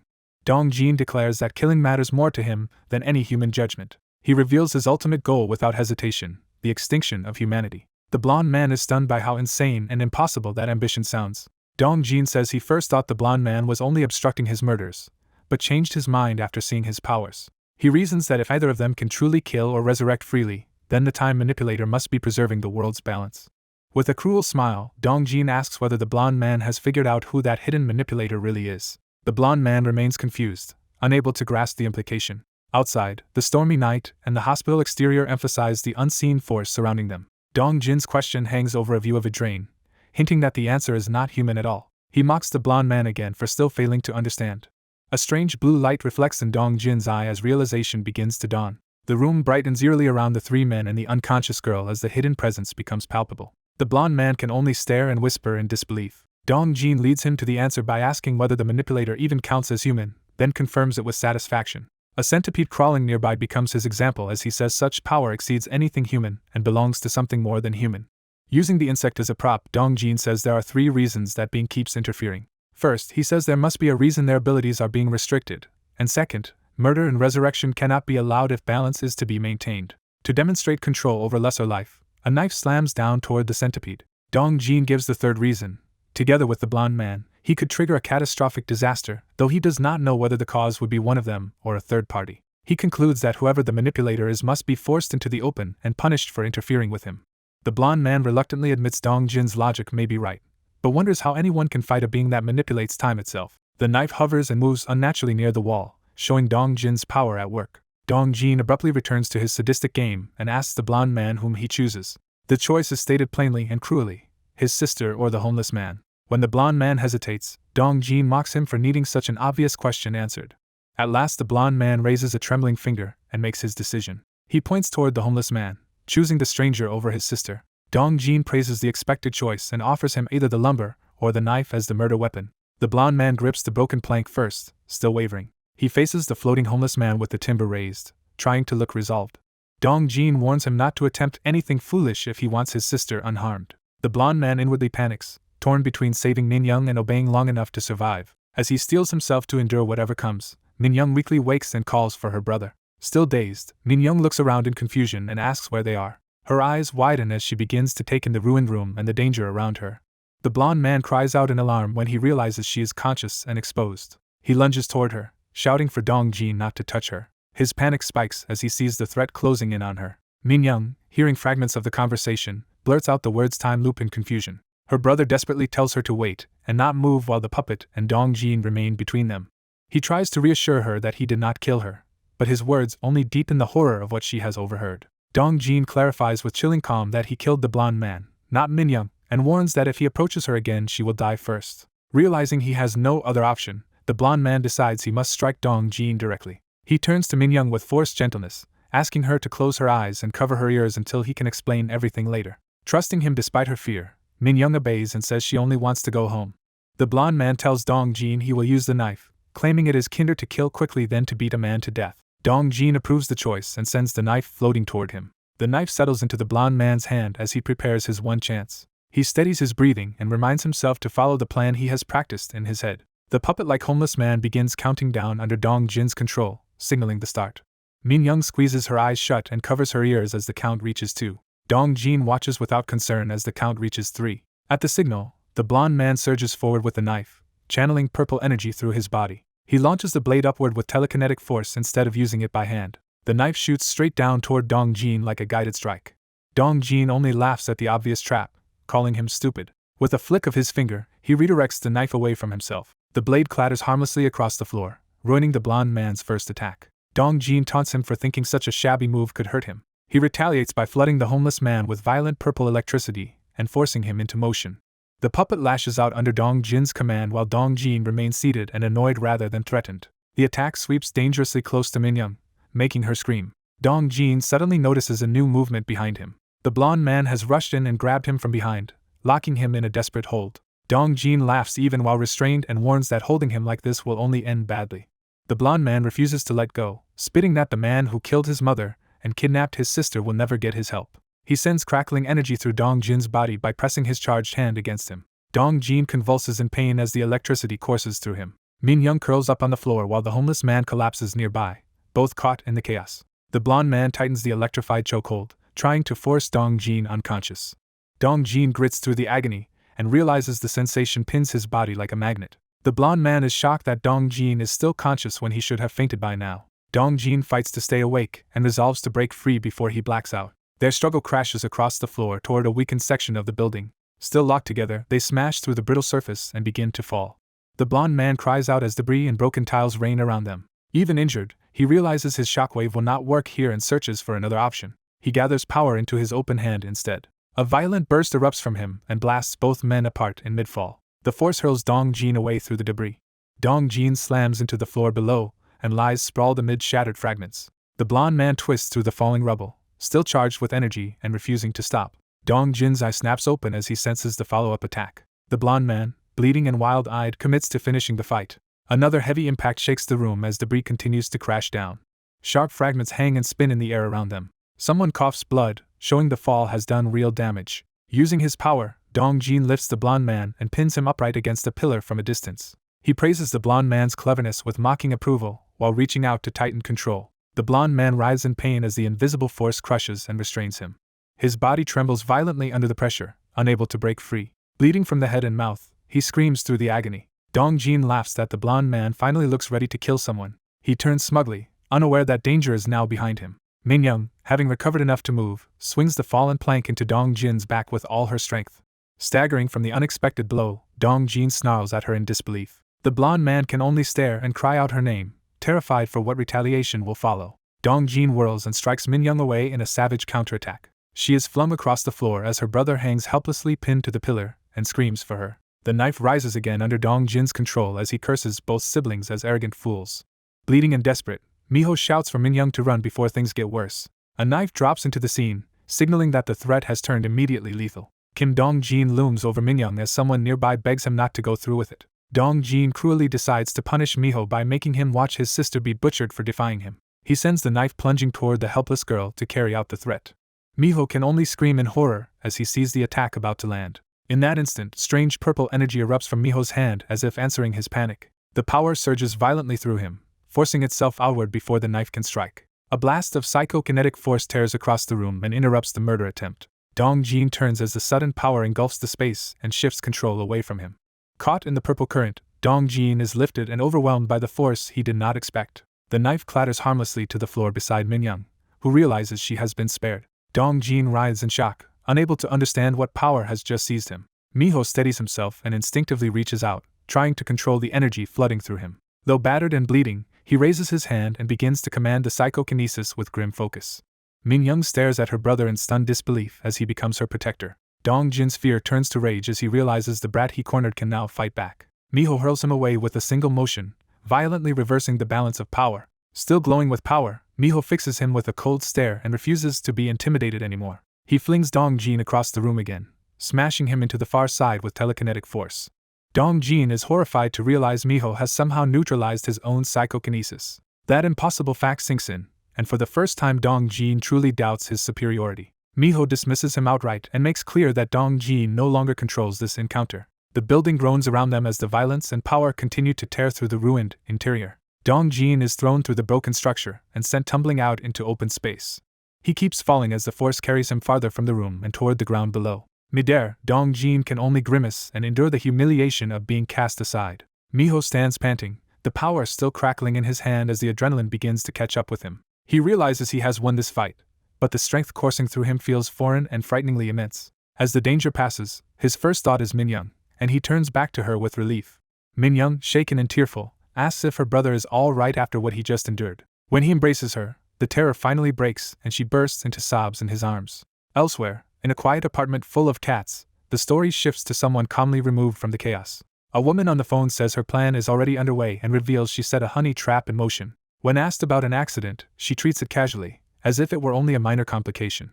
She explains the targets will never wake up and coldly postpones dealing with the aftermath. Annoyed by the conversation, she brushes off further concern and complains about the poor connection. She boasts that her tools have been upgraded, hinting that the trap involved more than ordinary manipulation. Confident and satisfied, she assumes the matter should already have been resolved by now. Back in the ruined building, Dong Jin is still falling as that unseen schemer expects the job to be finished.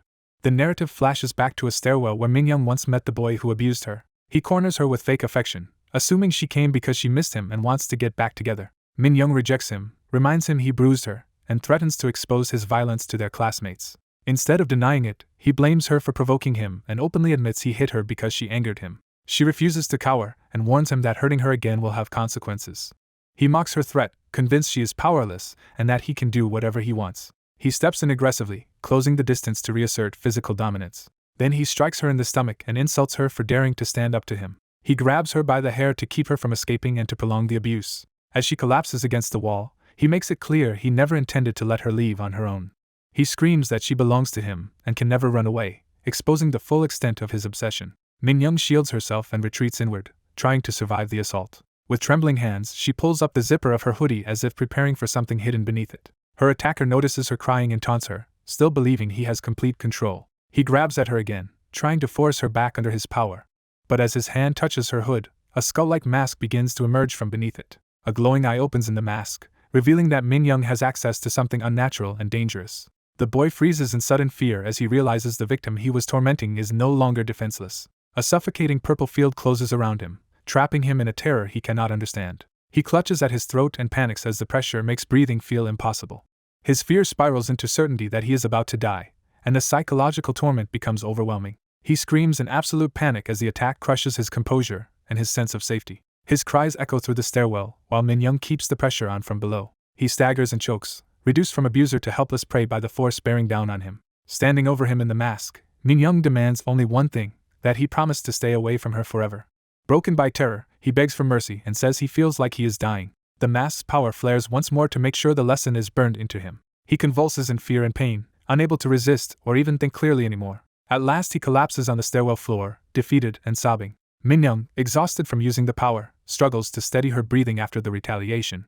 She admits she still cannot get used to the residual energy left in her body after using the mask. Seeing her attacker still alive, she asks the unseen administrator if this outcome is enough. When the administrator questions why she did not kill him, Minyoung pushes back and says her power cannot take lives. She decides this punishment is sufficient and dismisses the boy with contempt instead of finishing him. The flashback ends in the rain-soaked ruin where Minho and Minyoung stand together after surviving their own crisis. Minho apologizes, having assumed the boy was her friend and only now grasping how badly she was hurt. Minyoung asks what Minho did to Dong Jin and whether that impossible force was some kind of superpower. Minho avoids the full explanation for now and promises to tell her everything later. He urges her to leave before Dong Jin regains consciousness, and she agrees to go with him. Even as they leave, Minyoung worries about abandoning Dong Jin in that condition. Minho rejects any sympathy, deciding Dong Jin crossed a line that excuses no mercy. He hardens further, calling Dong Jin a murderer and vowing not to let that man control him again. The scene shifts abruptly to daylight, signaling another turn in the looping struggle. Dong Jin now stands alone in an open plaza, isolated and seething after everything that has happened. He curses Minho Kong with raw hatred, making him the focus of all his rage. In a burst of power, Dong Jin launches himself upward and out into the city to act on that hatred. He flies high above the streets, no longer caring about concealment or consequences. Rejecting the idea of time loops and fate, he decides he is done being manipulated by any system. He resolves to kill everyone if necessary and dares time itself to try to stop him. A city bus moves through ordinary traffic, unaware that Dong Jin is about to turn the street into a battlefield. Inside the bus, passengers ride normally as the moment before disaster stretches on. A seated young woman kindly offers her place to another passenger, underscoring how ordinary the scene still is. The driver suddenly notices something impossible ahead and reacts in confusion. Dong Jin stands motionless in the road, forcing the bus into a desperate emergency stop. The bus screeches toward him, but he remains planted in the lane without flinching. Passengers are thrown forward by the violent braking as panic erupts inside. From above, the bus halts short of Dong Jin while bystanders gather and stare at the man blocking traffic. The driver angrily demands to know what is wrong with him, still thinking this is only reckless behavior. Dong Jin turns with a cold, detached look that makes clear he intends something far worse. He telekinetically rips the bus off the ground, turning the vehicle itself into a weapon. Inside, passengers scream as the bus is hurled upward and their world flips into chaos. The vehicle continues rising, completely severed from any normal law of motion. Across the road, other drivers slam on their brakes as they witness the impossible spectacle. Dong Jin raises his hand and begins dragging the rest of the street into his psychokinetic rampage. Cars are yanked into the air one after another as he escalates from one bus to mass destruction. Bystanders first mistake the event for a stunt, then realize in horror that they are watching a real catastrophe. Dong Jin keeps directing the airborne wreckage with deliberate control, fully committed to slaughter. People nearby start lifting off the ground as his power spreads from vehicles to human bodies. Crowds, phones, and debris are all dragged skyward together, and the city becomes a whirl of helpless victims. Dong Jin declares that stopping him would be harder than killing him, because he has no intention of relenting. Above the city, buses, cars, and people float like toys in a nightmare he alone commands. The victims tumble through the air in terror, reduced to debris in Dong Jin's tantrum against the world. He strains to maintain the massive telekinetic hold, pushing his power to brutal extremes. More bodies and objects spin helplessly around him as the scale of the disaster keeps growing. Then he sends the suspended vehicles crashing down, turning the city below into a kill zone.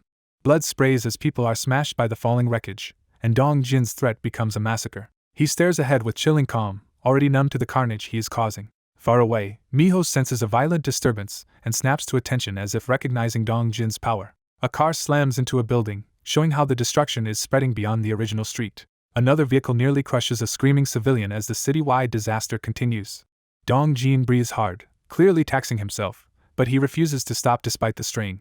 Below, terrified people look up as buses and cars hang over them like executioners. Dong Jin staggers under the effort, yet the wreckage keeps falling around him. He pants and bleeds, beginning to feel the cost of forcing so much power through his body. After wiping the blood from his mouth, he steels himself and keeps going anyway. At last he collapses onto a rooftop helipad, gasping as exhaustion nearly overtakes him. Blood drips from his hand, proof that his body is reaching its limit. He admits he is exhausted but refuses to stop until the one he is waiting for finally appears. On a nearby rooftop, several observers watch him from a distance under the rain and open sky. One suited man notes that Dong Jin has finally paused and asks how many loops this has taken. Another answers that this was the 33rd loop and remarks that Dong Jin still does not understand he is only destroying himself. Minho arrives with a masked companion named Hoseok, joining the rooftop observers. Yujin greets her, and when Minho says she had something to handle, he teasingly asks if she means her boyfriend. She bristles at the implication, while Yujin lightly pretends innocence, exposing an awkward personal tension amid the crisis. They discuss the repeated time loops and wonder why the higher authorities still have not recruited Dong Jin despite pitying him. The answer is that another universe once collapsed after a reckless recruitment, so this is not yet the right moment. Before they can continue, someone warns that an intruding dimension is opening nearby. A massive red distortion blooms across the skyline, confirming that a new threat has entered their world. Yujin orders everyone to move and knock Dong Jin out before the intruders can expose him to something even worse. Minho zips up her hoodie again, preparing to use the masked power despite her fatigue. Her skull mask fully returns, and her heartbeat-like tension shows how much strain it puts on her. The mask settles over her face while she fights through the discomfort of activating it again. Its glowing eye opens, signaling that the administrator-linked power is ready for battle. Minho launches herself forward at high speed to intercept Dong Jin before the situation spirals further. Dong Jin feels a crushing pressure and realizes someone powerful is targeting him from nearby. As he resists from the helipad, Minho panics that he is pushing back against her control. An unseen ally encourages her to hold on, and she keeps forcing the attack despite the strain. Dong Jin recognizes the assault as a mental attack and desperately concentrates on enduring it. Even while under pressure, he bursts forward in a violent countercharge instead of submitting. A muscular man intercepts and drops him at last, ending the immediate crisis and ordering the others to move out. Under the night sky, a battered boy drifts back to awareness at the edge of despair. Dong Jin lies bruised and bloodied, breathing hard as if he has just survived something catastrophic. Disoriented and unable to remember when he blacked out, he believes he has killed someone and ruined everything. Convinced he has reached the end of what he can do alone, he bitterly condemns himself as pathetic. As pain finally reaches his injured leg, he wonders if the wound came from his fight with Minho Kong. That name pulls him into a memory of the conflict that led here. The scene shifts back to daytime at school, where the fallout of that earlier confrontation still hangs over him. Using crutches, Dongjin is confronted by a classmate who asks whether he really meant to push Hyunchul off the roof for fun. The accusation turns moral as the boy insists that treating a life so lightly would be unforgivable if Hyunchul had died. He admits he had expected Dongjin to be at least someone who understood the seriousness of taking a life. Instead of defending himself, Dongjin breaks into harsh laughter that unsettles everyone around him. His laughter makes clear that the accusation has missed who he really is. He coldly tells the boy he knows nothing about him and orders him to stop wasting his time and leave. Dongjin sharpens the threat by warning that staying any longer could get him killed. The boy falters, realizing Dongjin is not bluffing. Hurt and angry, he gives up on him and storms off, regretting ever thinking they were friends. Dongjin is left alone on the bench, isolated again after driving away the last person who approached him sincerely. A green-haired transfer student watches from a distance, notes the fight, and wonders why he will not simply say he was innocent. Deciding to interfere, she smiles as if she has found her opening. She drops onto the bench beside him without invitation, forcing herself into his solitude. Introducing herself as Hail Song, the recent transfer, she tries to make him acknowledge her. Dongjin immediately rises to leave, refusing even basic politeness. Hail stops him by announcing that she has discovered his secret. That single claim makes him turn back with sudden attention. She shows him a photo she took of him using his power, and reveals that she has more evidence. With cheerful menace, she adds that she also has other pictures and even videos. Dongjin reacts instantly and knocks the phone out of her hand before she can keep flaunting it. The device goes flying away, but the move fails to end her leverage. Hail is startled for only a moment, while Dongjin remains tense and ready for violence. He stands over her, expecting the threat to be over once the phone is gone. Hail calmly reveals she already backed everything up online, making his outburst useless. She escalates the blackmail by saying the files can spread automatically and expose him to the whole world. That threat makes Dongjin lash out again, his temper overriding caution. In his sudden movement, his crutches are knocked away and his unstable body starts to give out. He loses balance, shocked by how vulnerable his injured leg leaves him. Hail grabs him before he falls, warning him to be careful despite everything. Up close, she asks if he is all right with genuine concern that clashes with her blackmail. Dongjin jerks away so violently that he throws her down to the ground. From the floor, Hail protests that he had no reason to shove her like that. He answers only that he is the one in pain, limping away on sheer irritation. Even after being pushed, Hail picks up his crutch and offers it back to him. Still oddly playful, she asks why someone with superpowers even needs crutches and jokes that she would just fly everywhere. Her teasing hits a nerve, and Dongjin snaps that she should delete the files or he will kill her. Hail refuses to be intimidated, warning that killing her would only make him regret it. Frustrated and cornered, he demands to know what she actually wants from him. She only grins, enjoying how completely she has his attention. Without warning, Dongjin sweeps her into the sky, and Hail responds with delighted amazement instead of fear. As the city shrinks below them, she chatters excitedly about tiny cars and spotting her apartment building. Rather than panic, she revels in the sensation and declares flying incredible. She urges him to go even higher, treating his threat like an amusement ride. Against his better judgment, Dongjin carries her farther upward through the open sky. Hail laughs with pure joy, thrilled by the climb. Dongjin watches her in silence, unable to understand her fearless excitement. They rise above the city in clouds together, suspended in a strange moment between menace and wonder. Hail excitedly asks to try skydiving and begs him to drop her and catch her again. With a cold decision, Dongjin lets go. Hail plummets away from him, still exhilarated for a heartbeat as the game becomes real. Her body tumbles faster and faster through the air. The city rushes up beneath her as the thrill turns into actual danger. Now terrified, she begs Dongjin to stop and come catch her. When she looks up, he is suddenly nowhere to be seen. Falling alone, she panics and screams as she realizes he has truly abandoned her. The helipad below races toward her, making death feel immediate. From afar, her tiny body drops toward the rooftop of a high-rise. She braces helplessly, convinced the fall is about to end her. At the last instant, Dongjin swoops in and catches her just before impact. Safe in his arms, Hail loses consciousness from the terror and shock. Dongjin stares at her unconscious face, momentarily disarmed by what he has done. A tear clings to her lashes, showing how close his cruelty came to breaking her. He dismisses the whole ordeal as annoying and tells himself he has no time for this. Carrying her, he rises back into the sky to leave the scene behind. He lands on another rooftop near a giant billboard, setting them down away from witnesses. There he sits with her beside him, his crutches nearby, as the tension settles into uneasy quiet. Dongjin's expression hardens again, as if he is forcing himself back into indifference. Elsewhere, Minho suddenly erupts with unfamiliar violet energy surging from his hand. The power lifts and surrounds him, crackling violently as if awakening on its own. At the same time, Dongjin is struck by a painful surge of energy that racks his body. Minho steadies himself and tests the strange force gathering under his control. Back on the rooftop, a faint aura flickers around Dongjin, hinting that the two events are connected. The nearby billboard suddenly bursts under an unseen impact. Cracks spread through the giant screen, showering fragments down the wall. Hayo wakes in confusion, unable to understand how they survived or what just happened. Dongjin bluntly reminds her that he did what she asked and orders her to delete the pictures. Instead of obeying, Hayo cries that he was cruel and that she truly thought she was going to die. She reveals it is her birthday, that she nearly died alone on it, and that her parents are overseas with no close friends around her. Dongjin rejects her attempt at sympathy and tells her none of that matters to him. Still clinging to him emotionally, Hayo asks what she is supposed to do now. A dark smile touches Dongjin's face as he sees a way to end this on his terms. Hayo confesses that being left alone by parents who value work over their child makes her feel abandoned and unloved. Dongjin admits with bitter honesty that he hates still missing his own mother. Hayo says her parents could at least have come for her birthday, her hurt finally sounding sincere rather than manipulative. Dongjin's hand hesitates, then settles gently on her back in an awkward attempt at comfort. That small kindness makes Hayo soften and quietly cry against him. She produces a slice of cake with a candle, trying to salvage her ruined birthday on the rooftop. When the candle will not light, she complains while Dongjin stands nearby, still pretending detachment. She orders him to sit with her and help, refusing to celebrate entirely alone.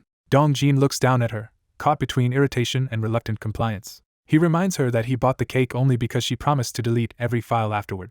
Hayo hushes him and insists he stop interrupting because she has to make her birthday wish. Her wish is that Dongjin learn to value people's lives seriously. She adds that she wants him to become someone who uses his powers kindly to help others. The sincerity of that wish makes her jolt forward and nearly drop the cake. She lunges after the fallen cake in horror, caring about it with absurd intensity. In trying to save it, she slips over the rooftop edge herself. Dongjin reacts instantly, reaching out with his power before she can fall. Dangling at the edge, Hayo laughs shakily, thanks him, and pretends she is fine. Dongjin yanks her back up with annoyed force, grumbling even as he saves her again. Far away at a construction site, violet light continues to gather around Minho. Minho studies the phenomenon in disbelief, realizing a new kind of power has awakened inside him. His eyes glow as the energy stabilizes and begins responding to his will. He experiments by shaping the power into a large translucent construct. The construct moves at his command, confirming that the force can create solid forms. He lifts and manipulates heavy building materials with ease, testing its strength. As his control sharpens, Minho starts to understand the scale of what he has gained. He forms a dense, glowing sphere, pushing the power into a more concentrated weapon. Then he fires it, blasting a target with destructive force. The energy crackles around his hand as he keeps refining the technique. Minho concludes that these hidden abilities surfaced when he tried to save Minyoung. He is stunned that such power was inside him all along and emerged without training. Because his old attack only knocked people unconscious, he wonders what changed this time. He suspects Dongjin's presence may somehow be making him stronger each time they meet. That leads him to a new theory that someone may be transferring power to him, perhaps the being tied to time. If a transcendent being can share abilities, he reasons, then this power may have been given so he can stop Dongjin. Feeling a will inside the power itself, Minho believes it is urging him to save people from Dongjin. A robed observer above laughs at Miho's self-important conclusion.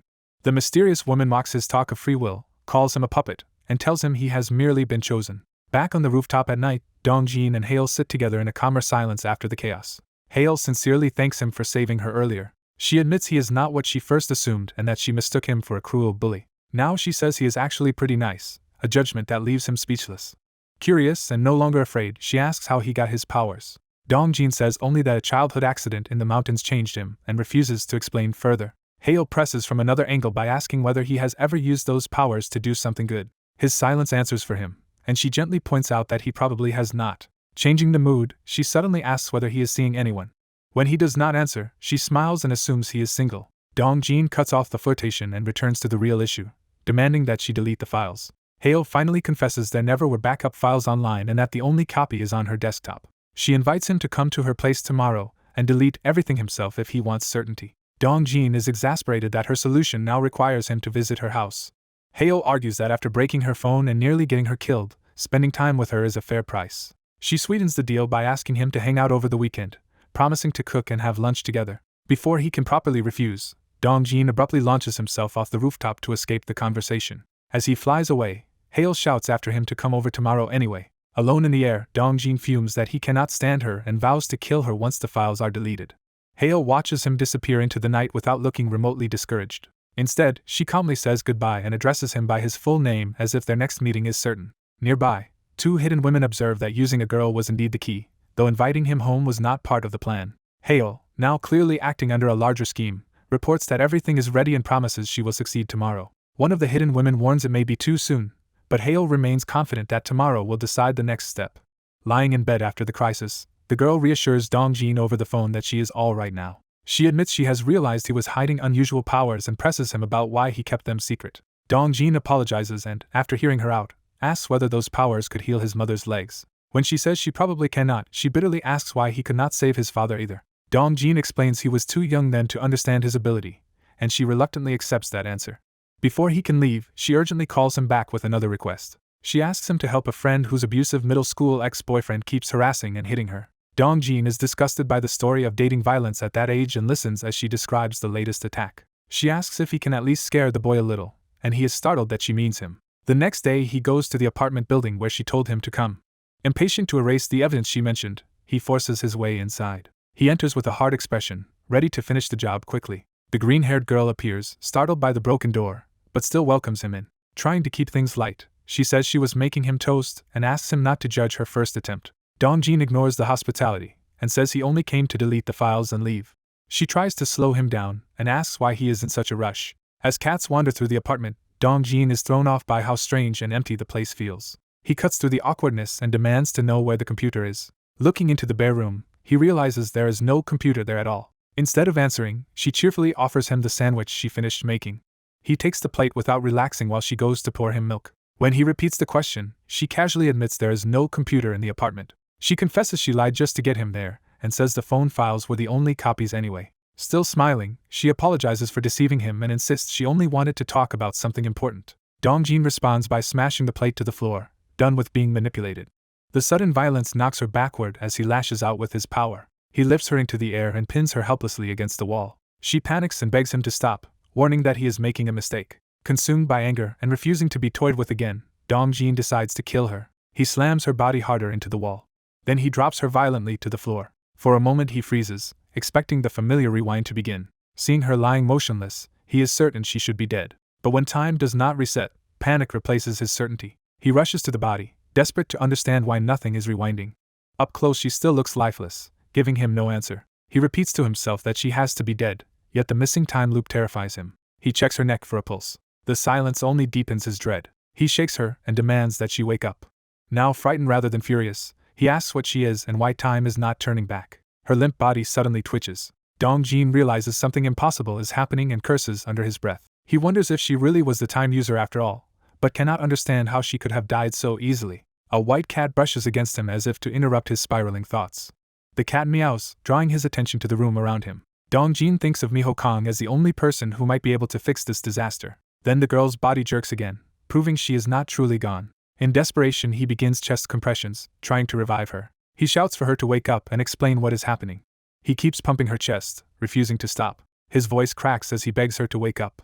At last her breathing returns in ragged gasps. Dongjin stares down at her, shaken by relief and confusion. Unable to process it, he slams his fist into the floor in frustration. He curses at the absurdity of a corpse that came back without resetting time. The room settles into eerie stillness with her alive again on the floor and cats watching. Dongjin realizes he killed her too early for whatever mechanism he expected, yet he still cannot explain what happened. He concludes she either has time powers herself or is not human at all, and neither answer helps him. His next practical thought is grimly simple. What is he supposed to do with a body that will not stay dead? Before he can decide, the apartment door opens. Two more women step inside, dressed differently but moving with eerie familiarity. They reveal the same green hair and face as the girl he just killed, as if she has multiplied. Dongjin turns toward them, instantly on guard. One of the newcomers says she knew this would happen. Another scolds that he acted too soon again, and warns they will be in trouble with the council. She even suggests he should report what he did and take responsibility for it. But the central woman calmly calls the outcome a major success. Dongjin can only stare, unable to understand what he is seeing. When one of them names Hail Song, he realizes all of these women are tied to the girl he attacked.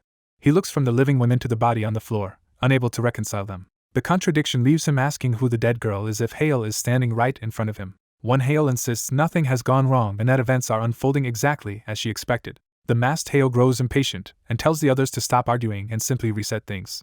The main Hale refuses, saying Dongjin just tried to save someone and felt genuine regret after killing for the first time. Even the others admit they have never seen that reaction before. Hale declares that regardless of his motives, Dongjin is the first person to create this new turning point. Surrounded by impossible copies, Dongjin demands to know who they are and what is happening. The three Hyles pause and look at him together, as if deciding how much to reveal. The girl on the floor rises and walks toward him, proving she is yet another Hale. She stops directly in front of him, meeting his stare without fear. Instead of answering, she punches him hard enough to snap his head back. She accuses him outright of killing her. When he asks if she is really the same person, she confirms it, and mocks his confusion. She notes how desperate he looked earlier, and teasingly asks whether her death upset him that much. Dongjin stays silent, trying to regain control. Her satisfied smile shows she has read his reaction correctly. He finally admits there is something fundamental he does not understand and demands the truth. Hale agrees to explain and formally begins introducing the group. The masked woman removes her mask, revealing the same Hale face beneath it.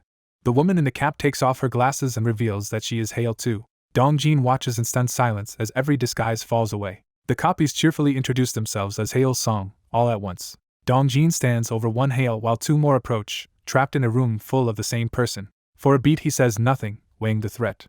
Then a grim smile spreads across his face as he reaches a conclusion. If they are all the same being, he decides, then none of them are human in any ordinary sense. His power stirs again as he prepares to test that theory by force. He announces that the true time user has finally shown up.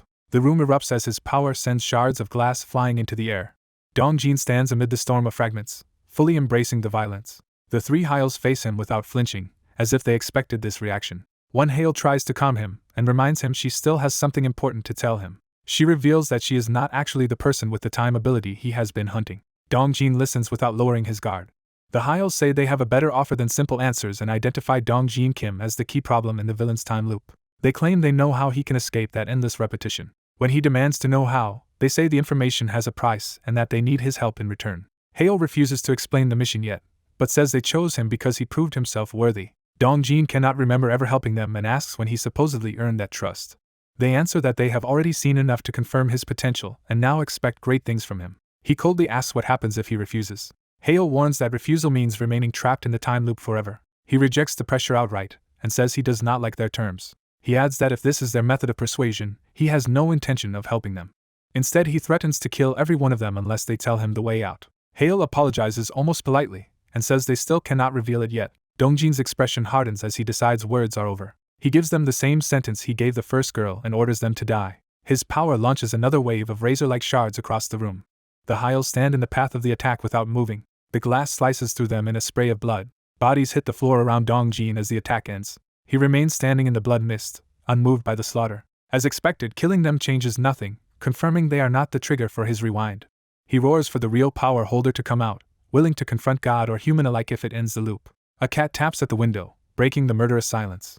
Dongjin turns, confused that someone is suddenly addressing him as if nothing happened. When he looks back, the room is filled again with living Hyles, as though the massacre never mattered. From the doorway the cats watch the restored trio with eerie calm.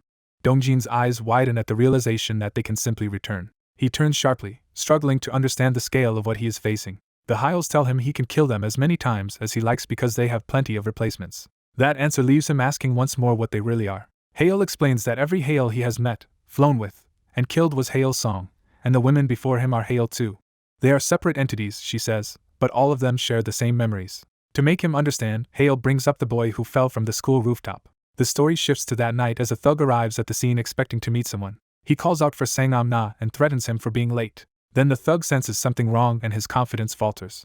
Looking down, he sees an impossible figure and can only ask what it is. Footsteps approach him with deliberate calm. A hooded Hale stands before him while a crowd of shadowed figures gathers behind her. Back in the apartment, Hale explains that the rooftop incident happened because of them. She says she had kept her copies waiting at school while she searched for a house, and the accident occurred while she was moving them. Laughing at the memory, she says she never expected the boy to fall like that and assures Dongjin he woke up later unharmed. Touching Dongjin's shoulder, she asks whether he wants to know who they truly are. She urges him to help them, saying he has nothing to lose and everything to gain if he wants out of the loop. The scene shifts away to the city skyline, opening onto whatever larger world lies behind their offer. High above the city, a new conversation begins over a rooftop and a massive financial loss, hinting at the next conflict. A green-haired girl rejects Dongjin's resentment and draws him toward the window. She calls him over with easy confidence, as if she has something important to show. Standing beside his crutch, Dongjin follows her gaze while she asks whether he can see anything unusual outside. He sees only an ordinary skyline, which confirms that whatever she noticed is hidden from normal sight. To reveal it, she offers him a pair of special contact lenses. Dongjin refuses on instinct, but she insists the truth is impossible to see without them. When he hesitates, she teases him for being afraid of something as simple as contacts. Before he can protest further, she abruptly starts putting one in for him herself. She scolds his fumbling while he defensively explains he has never needed contacts because his vision was always fine. Taking control of the situation, she orders him to focus on her and stop blinking until the lens settles. Dongjin forces his eye open and endures the unfamiliar sensation. Though it feels strange, he adjusts, and she tells him to look outside again. This time a glowing red boundary appears around a distant building, proving the city hides something invisible. She calmly tells him someone inside must be eliminated, and he realizes she is effectively asking him to kill. Warning him that the place will be bizarre, she prepares him for a reality far stranger than murder alone. Inside that marked office, the hidden scene resolves into a devastated workplace. A body lies in a pool of blood, showing the massacre is already underway. The surviving employees have been reduced to kneeling, terrified spectators to the slaughter. They are being forced to play a grotesque game with their fingers as their lives hang on each gesture. At the center sits a smiling killer in a vest, treating the carnage like casual entertainment. The crowd begs for mercy with excuses about pregnancy, new jobs, and ordinary lives, but none of it moves him. He dismisses human pleading with contempt and reminds them he had already explained the rules. According to him, they could have lived if they had stayed silent until he finished folding all 10 fingers. But panic made them forget. Now, with his red eyes gleaming, he declares that everyone present is doomed. A sweating bald executive tries to survive by claiming he is almost through the game, and never personally wronged the killer. He immediately shifts to bribery, offering promotions, money, and stock in exchange for his life. Desperate, the executive reaches for family as a shield and begs the killer to think of his daughter. The killer answers with cruel precision, choosing the man's baldness as the next fatal truth. He invokes his folding power on that statement, as if the game itself were a weapon. The executive's finger snaps shut under compulsion, and terror replaces bargaining.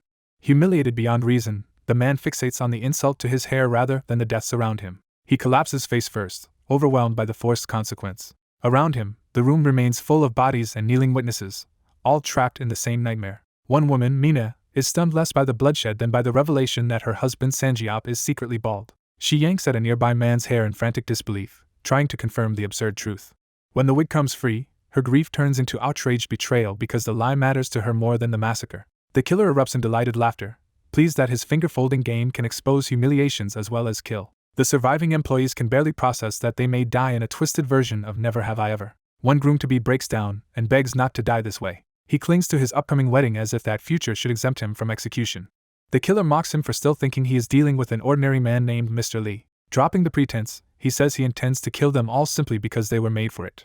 Outside, the red barrier around the building confirms the slaughter is sealed off from the normal world. From the street below, Dongjin and the green-haired girl stare up at the glowing enclosure around the office tower. When Dongjin asks what he is seeing, she names it an intrusion dimension. She explains it is an unauthorized pocket of space-time created solely for killing and destruction. Her assignment for him is clear: eliminate the intruders using that illegal dimension. She flatters him as the strongest supernatural human they have found and claims this mission should be easy for him. Dongjin demands to know what she is and what kind of beings he is being sent against. She refuses to answer for now, promising explanations only after he completes all his missions. He resists being recruited long-term, but insists she at least keep her promise to free him from the time loop if he succeeds. She assures him that, whatever else she may hide, she keeps her promises. Then she tells him to take her hand because he cannot enter the hidden space without her. To demonstrate, she points out an ordinary woman walking near the barrier. The passerby remains oblivious, focused only on her phone and daily routine. She walks straight through the glowing wall without noticing anything at all. Her body passes the boundary harmlessly because she is not being drawn into the duplicated space. The girl explains that normal people simply pass through the surface and never perceive what lies inside. Within the barrier exists a copied dimension, and entry requires her guidance even for Dongjin. The contacts let him see the boundary, but not touch or cross it on his own. Still unable to make sense of the rules, Dongjin is told only that understanding will come once he enters. He finally takes her hand and commits to stepping into the unknown. With his decision made, he tells her to lead the way. She steps into the red surface first, drawing him toward the threshold. Dongjin follows, tense and uncertain as the barrier begins to swallow them.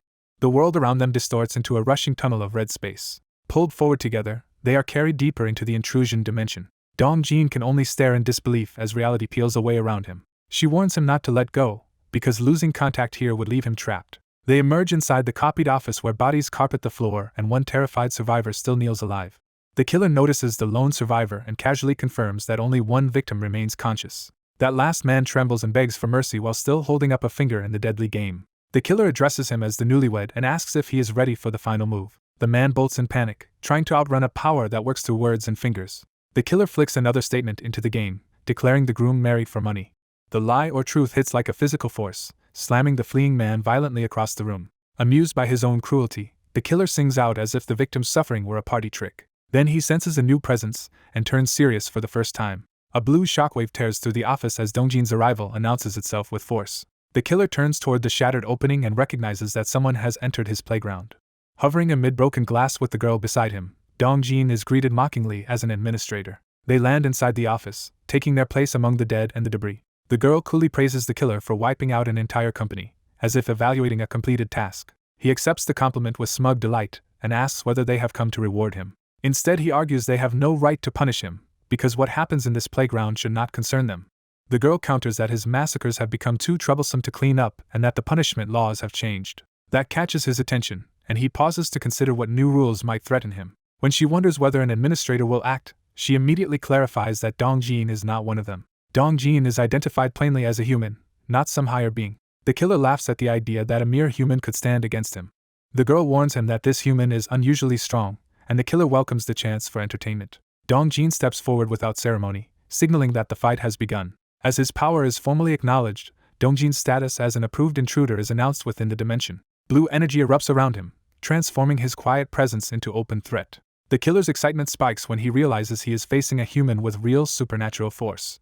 He studies Dongjin with fascination and wonders if this is the human hero he has heard about. Still arrogant, he promises to fight using only one finger. He repeats the idea of a human with powers as if savoring a rare toy. Then he laments that he has already used up his fingers in the game, and cannot properly play with this hero. Dongjin answers coldly that the dead victims are beyond saving and that the killer should have expected someone to come.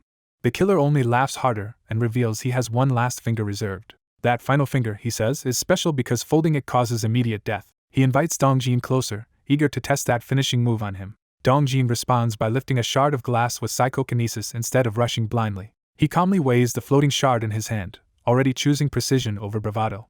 The killer recognizes psychokinesis at once and praises the ability with predatory interest. Dongjin sends the shard flying straight at him. The killer laughs and counters with another declaration, insisting he has never been a hero. A forceful sweep answers his statement, but Dongjin remains composed rather than overwhelmed. The killer is briefly confused when his move fails to end the fight. In the next instant, Dongjin's attack slices into him and draws blood. The cut tears through the air in a bright streak, proving the killer can be hurt. The blood hits the floor as the killer lands and regains his footing. Realizing Dongjin deliberately targeted his fingers, the killer understands his opponent has already seen through the game's weakness. Even while bleeding, he laughs and admits Dongjin is not the kind of opponent he expected. He sneers that humans were never worth helping anyway and reduces the massacre to the destruction of disposable toys. His contempt peaks as he claims humans exist only for beings like him to play with. Clutching his injured hand, he declares the intrusion dimension his personal territory where strength alone cannot defeat him. He taunts Dongjin as a psychic brat and tries to activate the fatal fold again. Dongjin answers with another telekinetic strike before the command can decide the battle.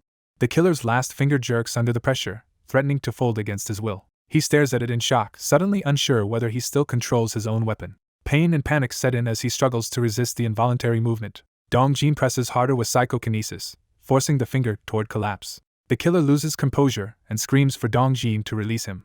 From the sidelines, the green-haired girl mockingly chants for the fold to happen, enjoying his reversal. Unmoved by the drama, Dongjin admits he is already bored with the fight. The killer's finger bends further despite his resistance. He howls as the very rule he used to murder others turns against him. His body lifts helplessly off the ground under Dongjin's telekinetic grip.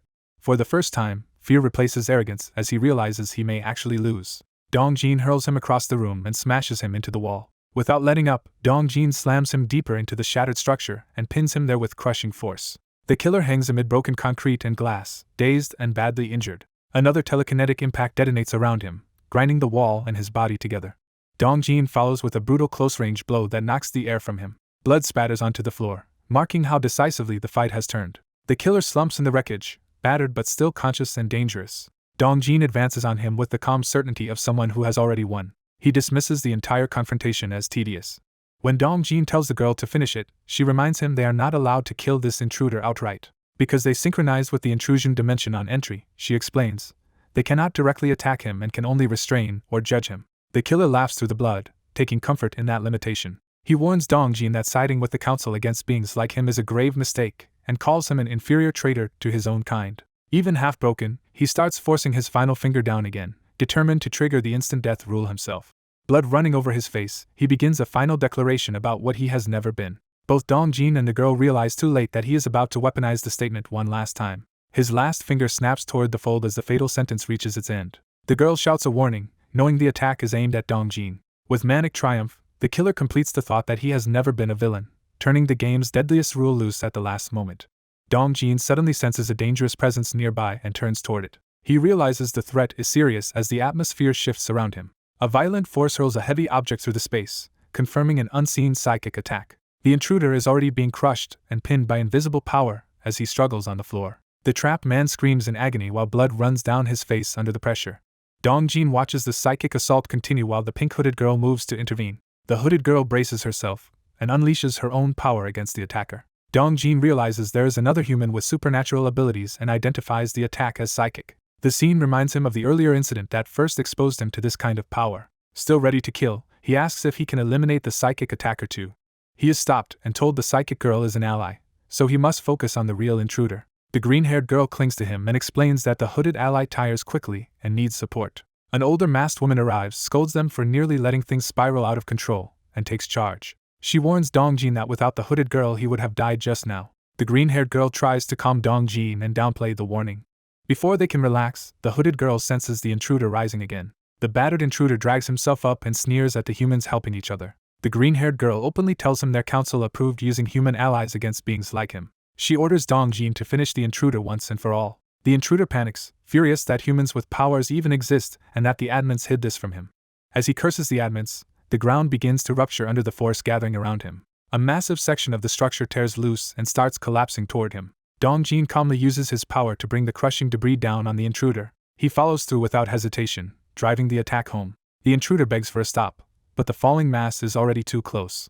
He realizes too late that death is unavoidable. The debris slams shut around him, burying him completely. Blood seeps through the shattered rubble, confirming the intruder has been killed. Outside, the entire intrusion dimension begins to vibrate as its stability fails. Inside, red distortions spread through the frozen world as the collapse accelerates. They explain that with the intruder dead, the space-time of this dimension is collapsing and evacuation will soon be possible. She warns that if they had failed to stop him here, the destruction inside this dimension would have been reflected in reality. The hooded psychic girl is left exhausted and trembling from overusing her power. The masked woman decides to leave first with the hooded girl and postpones formal introductions until Dongjin is officially accepted. The green-haired girl tells Dongjin to let them go for now because she will introduce him to the others later. As the dimension continues to break apart, Dongjin stops her with another question. He asks why time is not rewinding this time and whether it is because the intruder was not human like him. She explains that this case is different because time here has only temporarily stopped, so killing someone inside will not trigger his loop. She adds that an intrusion dimension is effectively a hunting ground where he can kill without resetting time. Back in the real world, the night outside remains eerily still.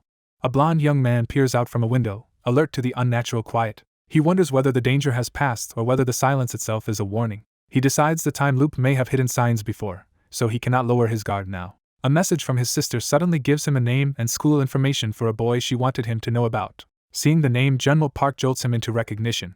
The memory shifts to Junmo riding in the back of a car with a suited driver. Junmo asks whether the driver obtained the item he requested. The driver points him to a box in the car and Junmo reaches for it. He opens the box and is delighted by what he finds inside. It is a taser, and Junmo gleefully names it his new weapon.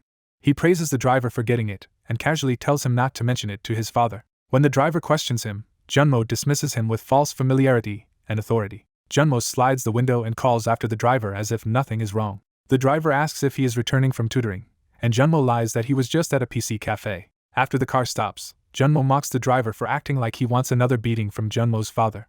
He and his delinquent friends laugh while one of them jokes that studying hard only leads to becoming a loser like him. Back in the collapsing dimension, Dongjin repeats the idea that this place is a hunting ground and starts thinking through what that means. He asks if she is saying he should only kill inside places like this to end the time loop. She confirms it and says he can kill intruders here while they handle the cleanup, though civilians remain off limits. She presses him to cooperate, arguing that her group is the only one able to help him. To tempt him further, she promises they still have more clues they have not shared. Dongjin hides his reaction behind silence while weighing whether to trust her. He asks when they will finally tell him who they really are, but she refuses until he officially joins them. He suppresses his frustration and asks what comes next. She says he has already proven his abilities. With that, she opens the way forward. She tells him it is time to meet other people with supernatural abilities. Dongjin is startled to learn there are more powered humans besides the psychic girl. They continue moving through the unstable dimension together. She explains that the number of humans with supernatural abilities is increasing and that her side plans to investigate why. But she says that broader mystery is not his concern yet because she first wants to introduce him to 4 specific people. When he asks how many powered humans exist in total, she answers that they know of about 50. She adds that those people share a disturbing pattern, and Dongjin is stunned by the number. Her next revelation is worse. Nearly all of them have committed or nearly committed murder and are trapped in time loops like his. She clarifies that only those whose abilities cannot kill seem exempt from the loop. Even they do not understand why that rule exists. The collapsing surroundings rattle as Dongjin absorbs the implication. She speculates that the loop may be some mechanism meant to suppress the destructive instincts of people with powers, though its creator remains unknown. Dongjin admits he never imagined there were so many like him and begins suspecting the time manipulator might also be human. Privately, he decides that if he kills all the powered humans, he might identify which one controls time. He resolves to pretend to cooperate with the group while secretly planning to eliminate them one by one without being noticed. Elsewhere that night, the hooded psychic girl walks alone down a quiet street. She hears a strange cry and thinks it might be a stray cat. The sound is wrong enough that she wonders if the animal is injured. Following the cries, she heads toward a nearby construction area. She arrives at the source of the noise and looks down into the site. A cat is trapped and hissing in a cruel tangle of bindings. Recognizing it, she rushes to comfort the terrified animal and tries to free it. As she focuses on the cat, someone approaches from behind while she apologizes to the animal for the delay. A shadowed figure remarks that the trap looks deliberate, making her realize this was a setup. She turns in alarm toward the voice. Junmo reveals himself with a smug laugh. She recognizes him at once and understands he was the one who lured her there. When he reaches for her with the taser, an unseen person suddenly grabs his wrist and stops him. Junmo cries out as the intervention knocks his attack off balance. He falls to the ground while the taser skids away. The girl, shaken and on the floor, angrily demands to know what he thinks he is doing. Junmo rages about whatever she made him eat before and accuses her of nearly killing him. She is still dazed and more worried about her torn hoodie than his accusations. Junmo shocks her again from behind, demanding answers while she screams in pain. He mocks her trembling body and enjoys watching her suffer. A masked blonde young man arrives and calls Junmo by name, interrupting the assault. Junmo spins around in confusion, and the newcomer coldly orders him to stop. When Junmo lashes out with the taser, the masked stranger closes in without fear. The girl tries to force herself up because she wants to help despite her condition. Junmo is baffled when the taser has no effect on the masked boy at all. The masked boy seizes Junmo's arm before he can react. He channels electricity back through Junmo, making him convulse in agony. The masked rescuer warns Junmo that if he ever bothers Yujin again, this will be only the beginning. Junmo collapses, cursing through the pain while the girl watches from below. Yujin realizes the rescuer's power is a supernatural ability. Junmo bolts away the moment he gets the chance. As he flees, he threatens revenge and claims his brother will kill the masked boy. The rescuer lets him run and turns back to Yujin instead. He gently asks if she is all right, and she recognizes him as Minho. Still stunned, she repeats his name while he checks on her. Minho removes his mask and asks again whether she is hurt. She insists she is fine and asks him to help the trapped cat first. Minho immediately kneels to free the animal. The cat darts away the moment it is released.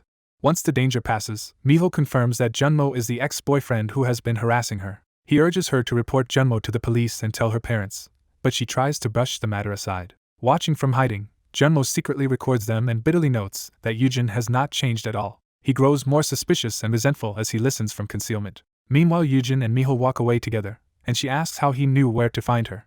Minho says this is where he comes when he wants to be alone, and she asks where he learned to fight like that. When he suggests it was self-defense training, she accepts the answer uncertainly. Minho explains that as the only male in his family, he was taught to protect himself. Yujin keeps thinking about the lightning-like power she saw and wonders if that is why the taser failed on him. Behind them, Junmo secretly photographs the two walking together. Seeing their closeness, he becomes convinced Minho is why Yujin dumped him. Consumed by jealousy, Junmo decides he will kill Minho. The story shifts to another building in the city later that night. Inside a private room, gangsters drinking and waiting for girls grow impatient. A knock at the door makes them assume the women have finally arrived. Instead, one of their men bursts in panicking to warn that intruders are here. He is cut off mid-warning by a sudden blow from outside the room. 3 masked attackers step in over his fallen body and greet the room with chilling calm. The gangsters demand to know who they are and order their men to throw the intruders out. One masked attacker casually grabs a bottle and remarks that he has not had this drink in a while. As the gangsters shout, another masked attacker drinks openly, completely unbothered by the threats. The intruders mock the gangsters' unconscious guards, comparing them to dogs asleep on the floor. The boss demands to know who sent them and whether they understand whose territory they entered. A masked attacker answers with contempt and smashes him before giving any explanation. The remaining gangster rages and orders them to unmask themselves if they dare. A bloody bat swings toward him before he can finish posturing. The strike slams him hard into the wall and drops him out of the fight. The room falls into chaos as the masked trio methodically overwhelm the gangsters. One surviving thug grabs a knife in desperation, preparing a last counterattack. He charges screaming at the masked intruders, only to meet their bat head-on. A masked killer suddenly swings a bloodied pipe at a terrified man in a private room. The victim realizes too late that he is facing a real execution, not a robbery. The attacker raises the weapon again with cold intent to finish the job. The blows land in brutal succession as the room echoes with violence. Desperate to survive, the man offers money and begs to know what the killer wants. The answer comes in steel and blood as the weapon is lowered near the fallen body. Even cornered, the victim keeps bargaining, insisting he can pay whatever they ask. The masked man reveals money is irrelevant because they only need him dead without trouble. The doomed man drops all pride and pleads for mercy. His plea is cut off by another savage strike. The killers leave the scene at a hurried pace once the job is done. Outside in the night, several masked men regroup in a gazebo, breathing hard after the murder. One of them tries to calm himself by asking whether their safety is guaranteed now. Their leader smugly explains that dirty work like this is what keeps politics functioning behind the scenes. He promises payment tomorrow and tells them all to stay hidden until then, which excites the others. A phone vibration interrupts the celebration and draws one thug's attention. He answers casually when someone on the other end asks him for a favor. The caller, lounging elsewhere, asks if he made another mess and is told instead to handle a certain guy after receiving a photo. The photo reveals a pale young man who immediately catches the caller's attention. Recognizing him from an earlier encounter, the thug's mood turns vicious.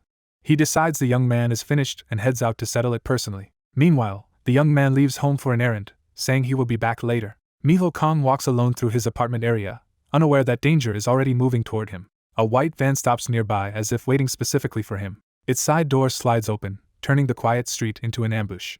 A masked man inside calls Minho by name, confirming he is the target. Startled, Minho hesitates and answers cautiously. At the same time, Sangnam rides his bicycle home with groceries, focused only on a shopping list. He checks the ingredients on his phone while pedaling through the neighborhood. Only then does he realize he forgot to buy potatoes.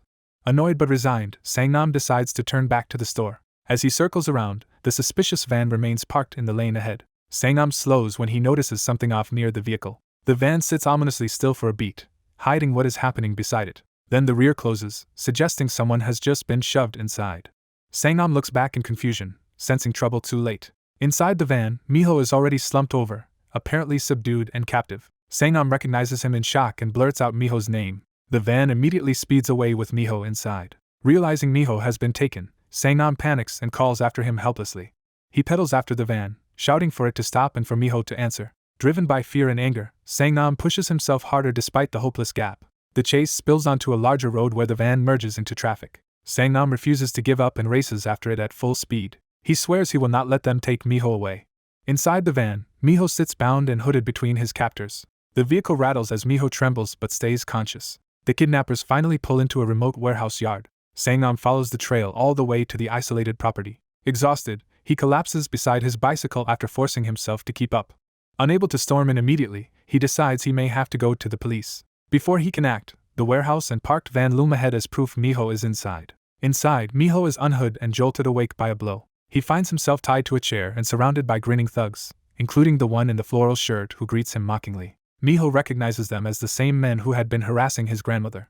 The leader answers recognition with a slap, establishing total control. Curious and amused, the gang presses him about the strange electric pain people feel when they touch him, but they find no taser on him. They demand to know where he hid whatever gives him that power, and Minho refuses to answer. The others confirm it is not a normal device, only that touching him hurts badly, and they laugh at one thug who already passed out from it. The leader leans in and orders Minho to demonstrate how the power works.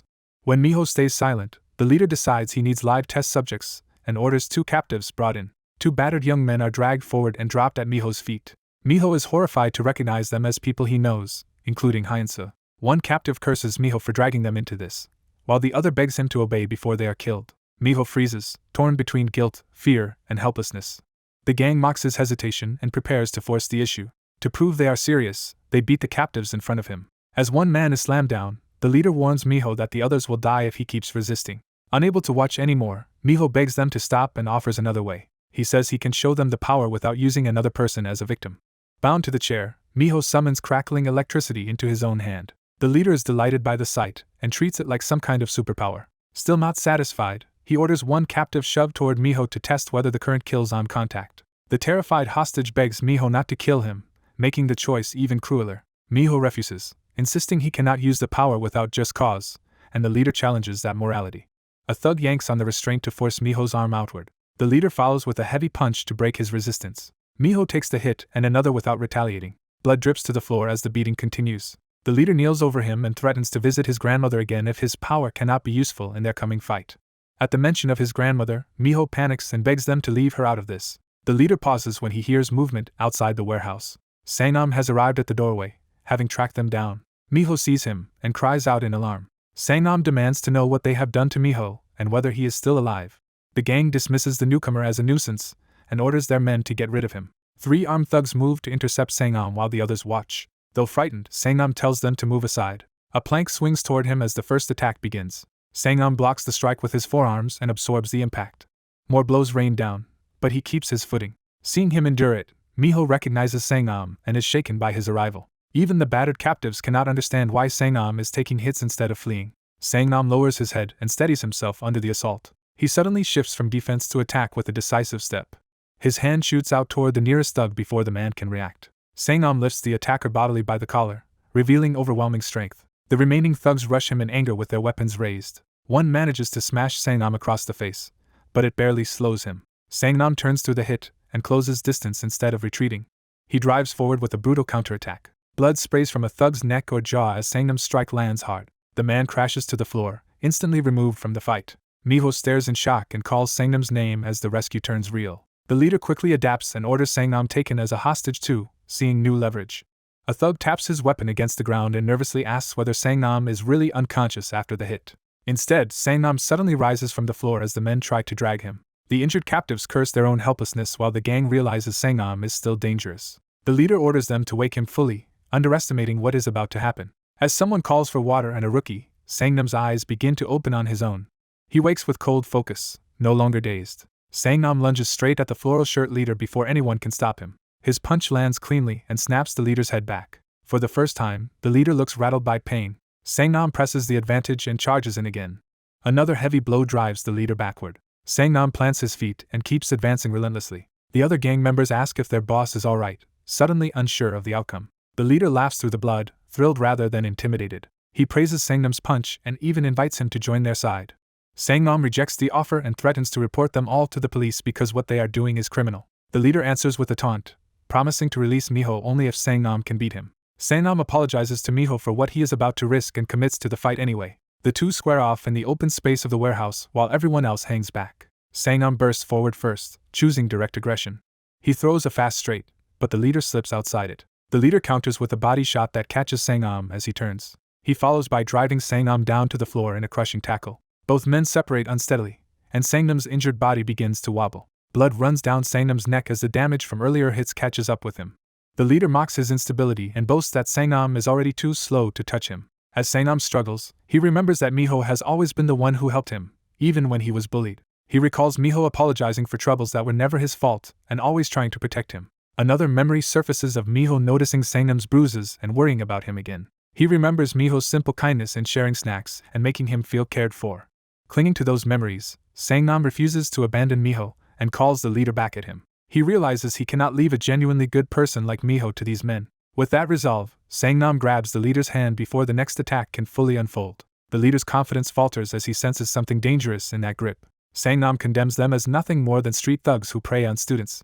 He roars in disgust, furious that such men act proud of their cruelty. Then he drives another punch into the leader's face with all his anger behind it. The hit lands solidly and finally shakes the leader's composure. Even while reeling, the leader admits Sang-nam can really take a punch and keep coming. Sang-nam seizes the leader by the hair before he can recover. He hammers him with repeated body blows while holding him in place. The leader grimaces and starts to lose control under the barrage. In desperation, he grabs Sang-nam's head with both hands to stop the assault. Electric shock suddenly surges through the leader on contact, making him realize too late what he touched.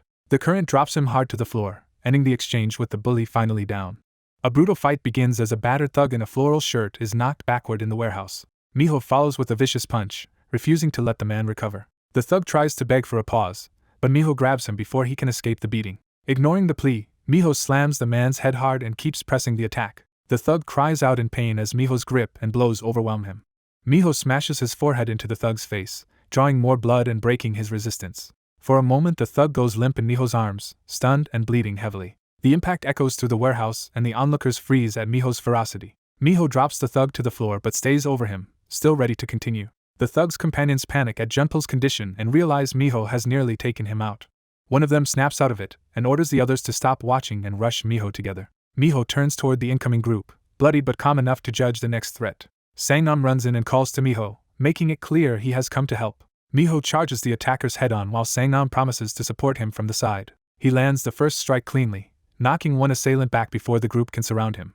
A loose cable whips across the floor, hinting at Sangnam's improvised plan. Sangnam grabs the other end and tells Minho he will handle the opposite side of the trap. Before they can coordinate fully, Minho is struck hard with a club and driven downward. Sangnam panics as the attackers close in and wonders how he can possibly turn things around. Remembering his practice, he decides to use his strange power on the cable exactly as he learned. He carefully lifts the rope with telekinetic force and prepares to fling it fast toward the attackers. The energized cable lashes forward in a sudden arc, racing across the floor like a live whip. It strikes one thug and shocks him violently, making him scream as the current takes hold. Sangnam realizes the move worked and gains a burst of confidence from stopping one of them. Minho's friends seize the opening and drag the weakened Junpil away from the center of the fight. Even while carrying Junpil, they have no idea what to do with him or how to end this mess. Sangnam swings the crackling cable again, now using it more boldly against the rest of the gang. The attackers turn in shock as the supernatural strike comes at them from nowhere. The cable tears through their formation, shocking several at once and breaking their momentum. The gang scatters under the electrical assault, dropping weapons and stumbling away in pain.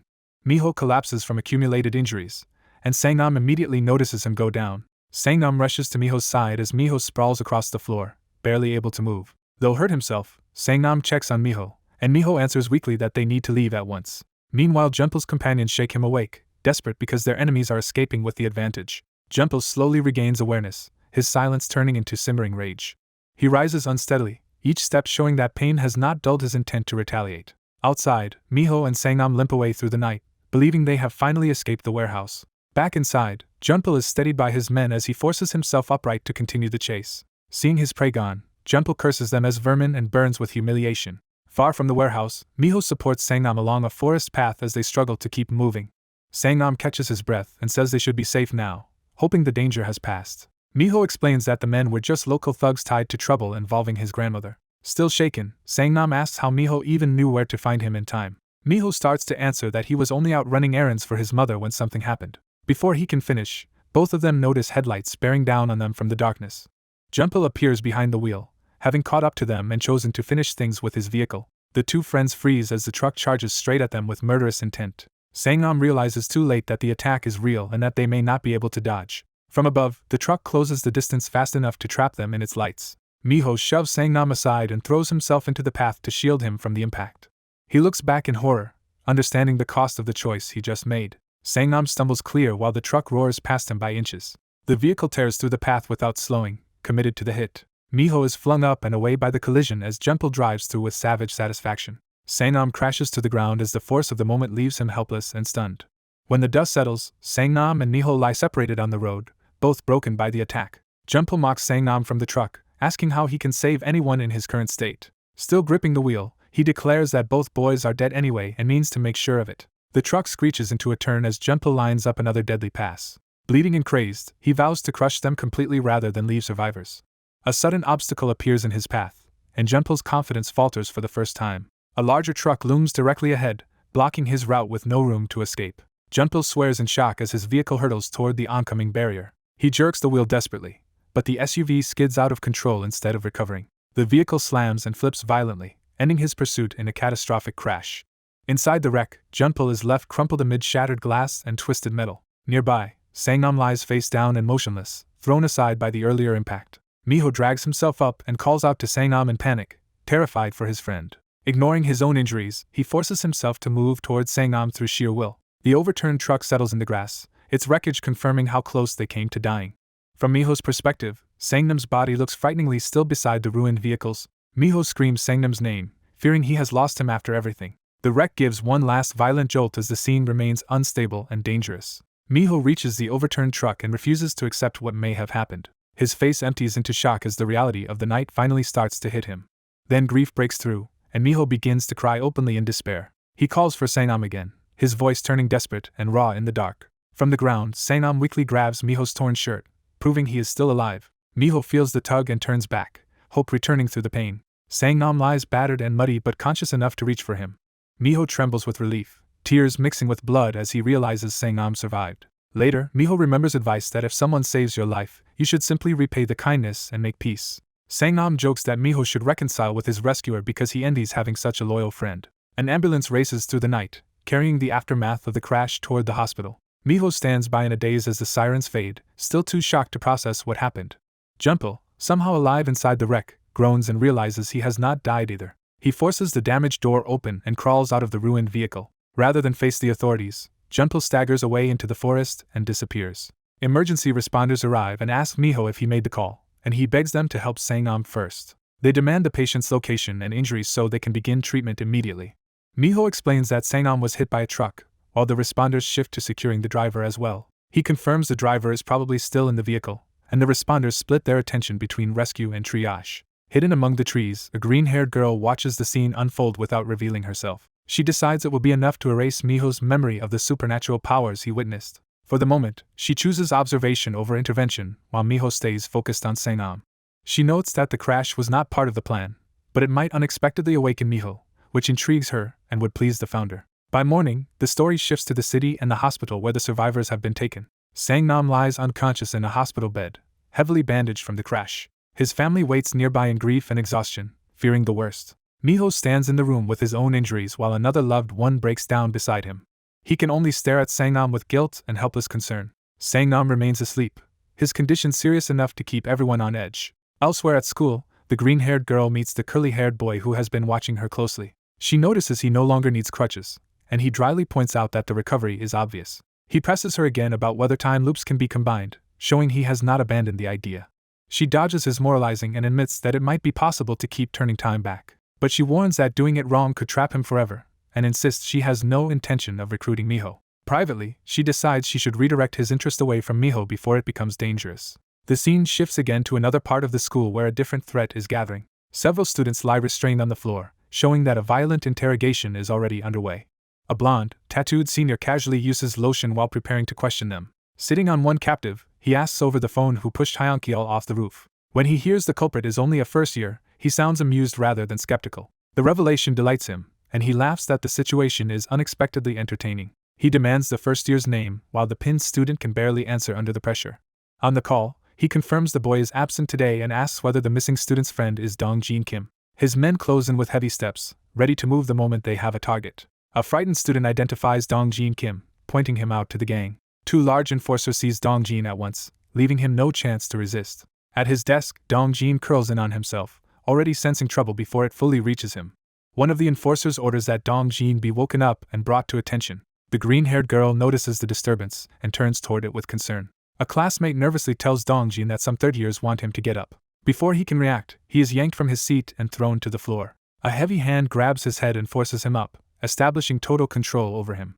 Dong-jin opens his eyes just enough to see the threat looming over him. The enforcer confirms his identity, making sure they have the right first year. Dong-jin stays silent, trying to read the danger without provoking it further. They drag him upright by the collar, refusing to let him hide or play weak. The enforcer smirks at Dong-jin's lack of response and treats him like a joke.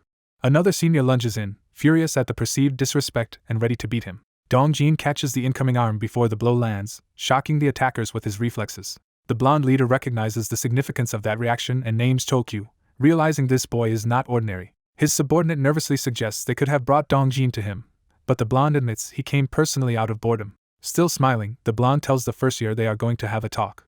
Dong-jin lowers his gaze, staying composed while clearly preparing for something worse. At that moment, a strange red distortion begins to spread through the classroom. The green-haired girl immediately recognizes the danger and is alarmed that it is happening inside the school. The curly-haired boy identifies the phenomenon as an intrusion dimension, confirming a supernatural breach. A red barrier engulfs the school grounds, sealing the campus inside the anomaly. The distortion tears open overhead and descends toward the building like a living rupture. The green-haired girl urgently asks where Minho-kan is, knowing he is central to what comes next. A masked woman answers that Minho is not at school because he is supposedly abroad on vacation with his family. Sang-nam, still in the hospital, hears the absurd explanation and realizes it is only a temporary cover. The green-haired girl concludes that everything will be lost if the entity enters Dongjin's body, so they must stop it even by using ordinary humans.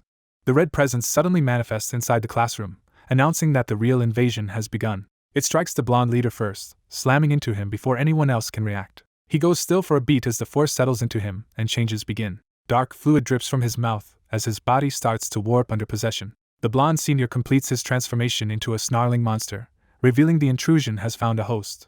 Minho lies battered in a hospital bed, unconscious after a violent ordeal. He finally opens his eyes, returning to awareness in confusion. A tearful woman rushes to him in relief when she sees he has awakened. His grandmother and the woman crowd his bedside, shaken by what happened to him. Minho reassures his grandmother but admits he remembers nothing about the incident. As he tries to think back, a sudden flash of pain drags him into a memory. The memory pulls him into a classroom scene where he jerks in surprise as someone calls his name. He realizes with alarm that he is reliving the moment the disaster began. In that memory he sits up and notices both of his arms are heavily bandaged. The sight of the wrappings makes him wonder what kind of damage he suffered. He stares at the bandages, unsettled by how serious his injuries look. His confusion deepens as he struggles to understand what he is seeing. Nearby, the blonde intruder Chokyu is already mutating into something monstrous and unstable. Minho notices another injured student and suspects the intruder is responsible for his condition too. Chokyu starts convulsing while his companion worries that something is wrong with him. Instead of weakening, Chokyu revels in the change and claims he feels better than ever. With a sinister grin, Chokyu tells his companion to handle the rest and steps away. The companion suddenly feels something worm-like forcing its way up through his body. The parasite bursts from his mouth, leaving him choking in horror. Chokyu watches with satisfaction as the man trembles under the parasite's control. The infected companion collapses hard to the floor as the transformation overtakes him. Others in the room notice the collapse, but Chokyu calmly turns away toward the exit. The fallen man writhes helplessly as the infection finishes remaking him. Chokyu snaps his attention toward the next victim like a predator choosing prey. The newly turned infected lunges and bites another student in the neck. Chokyu listens to the screams with amusement rather than concern. Panic erupts as students flee the classroom, while the attack spills blood across the room. Minho stays unnervingly composed, watching the chaos instead of joining the panic. Outside the room, Yahello sends a warning that an intruder is present and tells him to come out carefully. Minho reads the message in silence, already piecing together the situation. He turns from his desk, preparing to act rather than hide. In the hallway, Yahello curses his recklessness while waiting among frightened students. Back inside, another wounded student begins growling as the infection takes hold. The newly infected charges forward, no longer acting human. He slams into Dongjin and bites him as the outbreak spreads further. The attack barrels across the room toward Miho's side of the classroom. Hearing Dongjin's name shouted in alarm, Yahello realizes the situation is spiraling out of control. A body crashes through the classroom window, turning the outbreak into open catastrophe. In another corner, more students are already collapsing and changing. Desks and chairs are hurled aside as the infected surge through the room. Yahello reaches Minho and urgently checks whether he has been bitten. Minho says the first intruder already left, and insists they must kill him before this nightmare becomes permanent. Yahello is stunned by how calmly he talks about killing and by how much he seems to know. She senses a second intruder has arrived, making the threat even worse.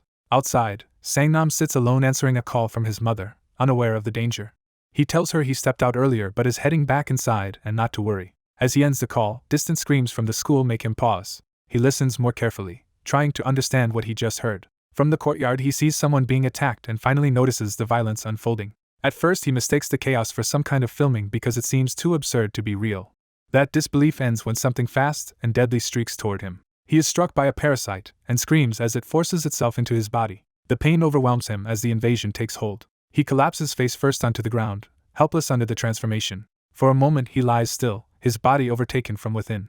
Then he rises with red eyes and a cruel grin, no longer fully himself. Across the campus, a strange red field encloses the school grounds, trapping everyone inside. Inside the classroom, the infected keep smashing through furniture as the fight for survival continues. Yahello tells Minho that one intruder is outside and the students have been evacuated, giving him a chance to attack. The ruined classroom falls briefly quiet except for shattered glass and debris. That calm breaks when another slash of violence cuts through the room. A student is flung down bleeding, showing the infected are still dangerously close. Minho warns Yahello not to get bitten, and when she asks what happens, he bluntly says she could become a zombie too. A blood-smeared parasite wriggles free nearby, revealing the true carrier of the infection. Yahello recoils as the creature suddenly launches toward her. Minho reacts instantly and impales the parasite midair with a thrown pen. The creature shrieks as it is knocked away. It drops to the floor pinned and twitching, finally exposed. When Yahello asks what it is, Minho identifies the bug as the medium spreading the intruder's infection. More parasites begin dropping from above, multiplying the threat inside the room. They scatter across the lockers with shrill screeches, hunting for hosts. Yahello slips behind a partition to avoid being seen by the infected students nearby. In the hallway, zombies stagger in one direction while terrified screams echo farther away. Minho orders Yahello to move as he prepares to clear a path. The zombies turn toward the disturbance, drawn by the sudden motion. Yahello is grabbed in the rush and angrily demands to know why he opened the door at all. Minho hurls furniture down the corridor, forcing the infected back and shouting for space. A desk crashes into the hallway like a battering ram, knocking bodies aside. The impact keeps driving through the corridor, buying them a narrow opening. Several zombies are pinned and thrown into the wall under the barrage of desks. Once safe for a moment, Yahello explodes at Minho for nearly getting her killed. She bitterly reminds him that becoming a zombie is no comfort when it still means losing herself. Minho coldly says he does not care, provoking her outrage. Before she can keep arguing, she notices the zombies outside the room behaving strangely. Instead of chasing them, the infected all drift in the same direction as if summoned. Yahello realizes something important must be drawing them and asks where Minho is going. Minho decides to investigate himself and tells her to stay inside the classroom. He slips out through the window, brushing off her warning that other intruders are still outside. Watching him leave, Yahello turns back and orders the remaining students to get ready immediately. Outside, Minho lands high on the building and surveys the grounds below. The zombies beneath him look up and groan at the movement overhead. Seeing them all funnel toward the gym, Minho suspects the escaped survivors may be trapped there. A distant shout catches his attention from another part of the campus. He launches himself toward the sound without hesitation. Minho streaks across the sky over the school grounds in a single leap. He lands hard near the source of the disturbance. To his shock, he recognizes Sang-am and cannot understand why he is here now. Sang-am, now possessed, delights in his new body and prepares to start using it. He roars and charges, eager to test his power. Minho is caught off guard by the sudden aggression. The possessed Sang-am stomps down with crushing force. He stands over the impact site, confident and predatory. Minho realizes this must be another intruder and suspects it entered Sang-nam's body. He darts along the building to keep distance while the giant pursues from above. Minho resents that of all people the intruder chose Sang-nam, but decides he has no choice except to fight.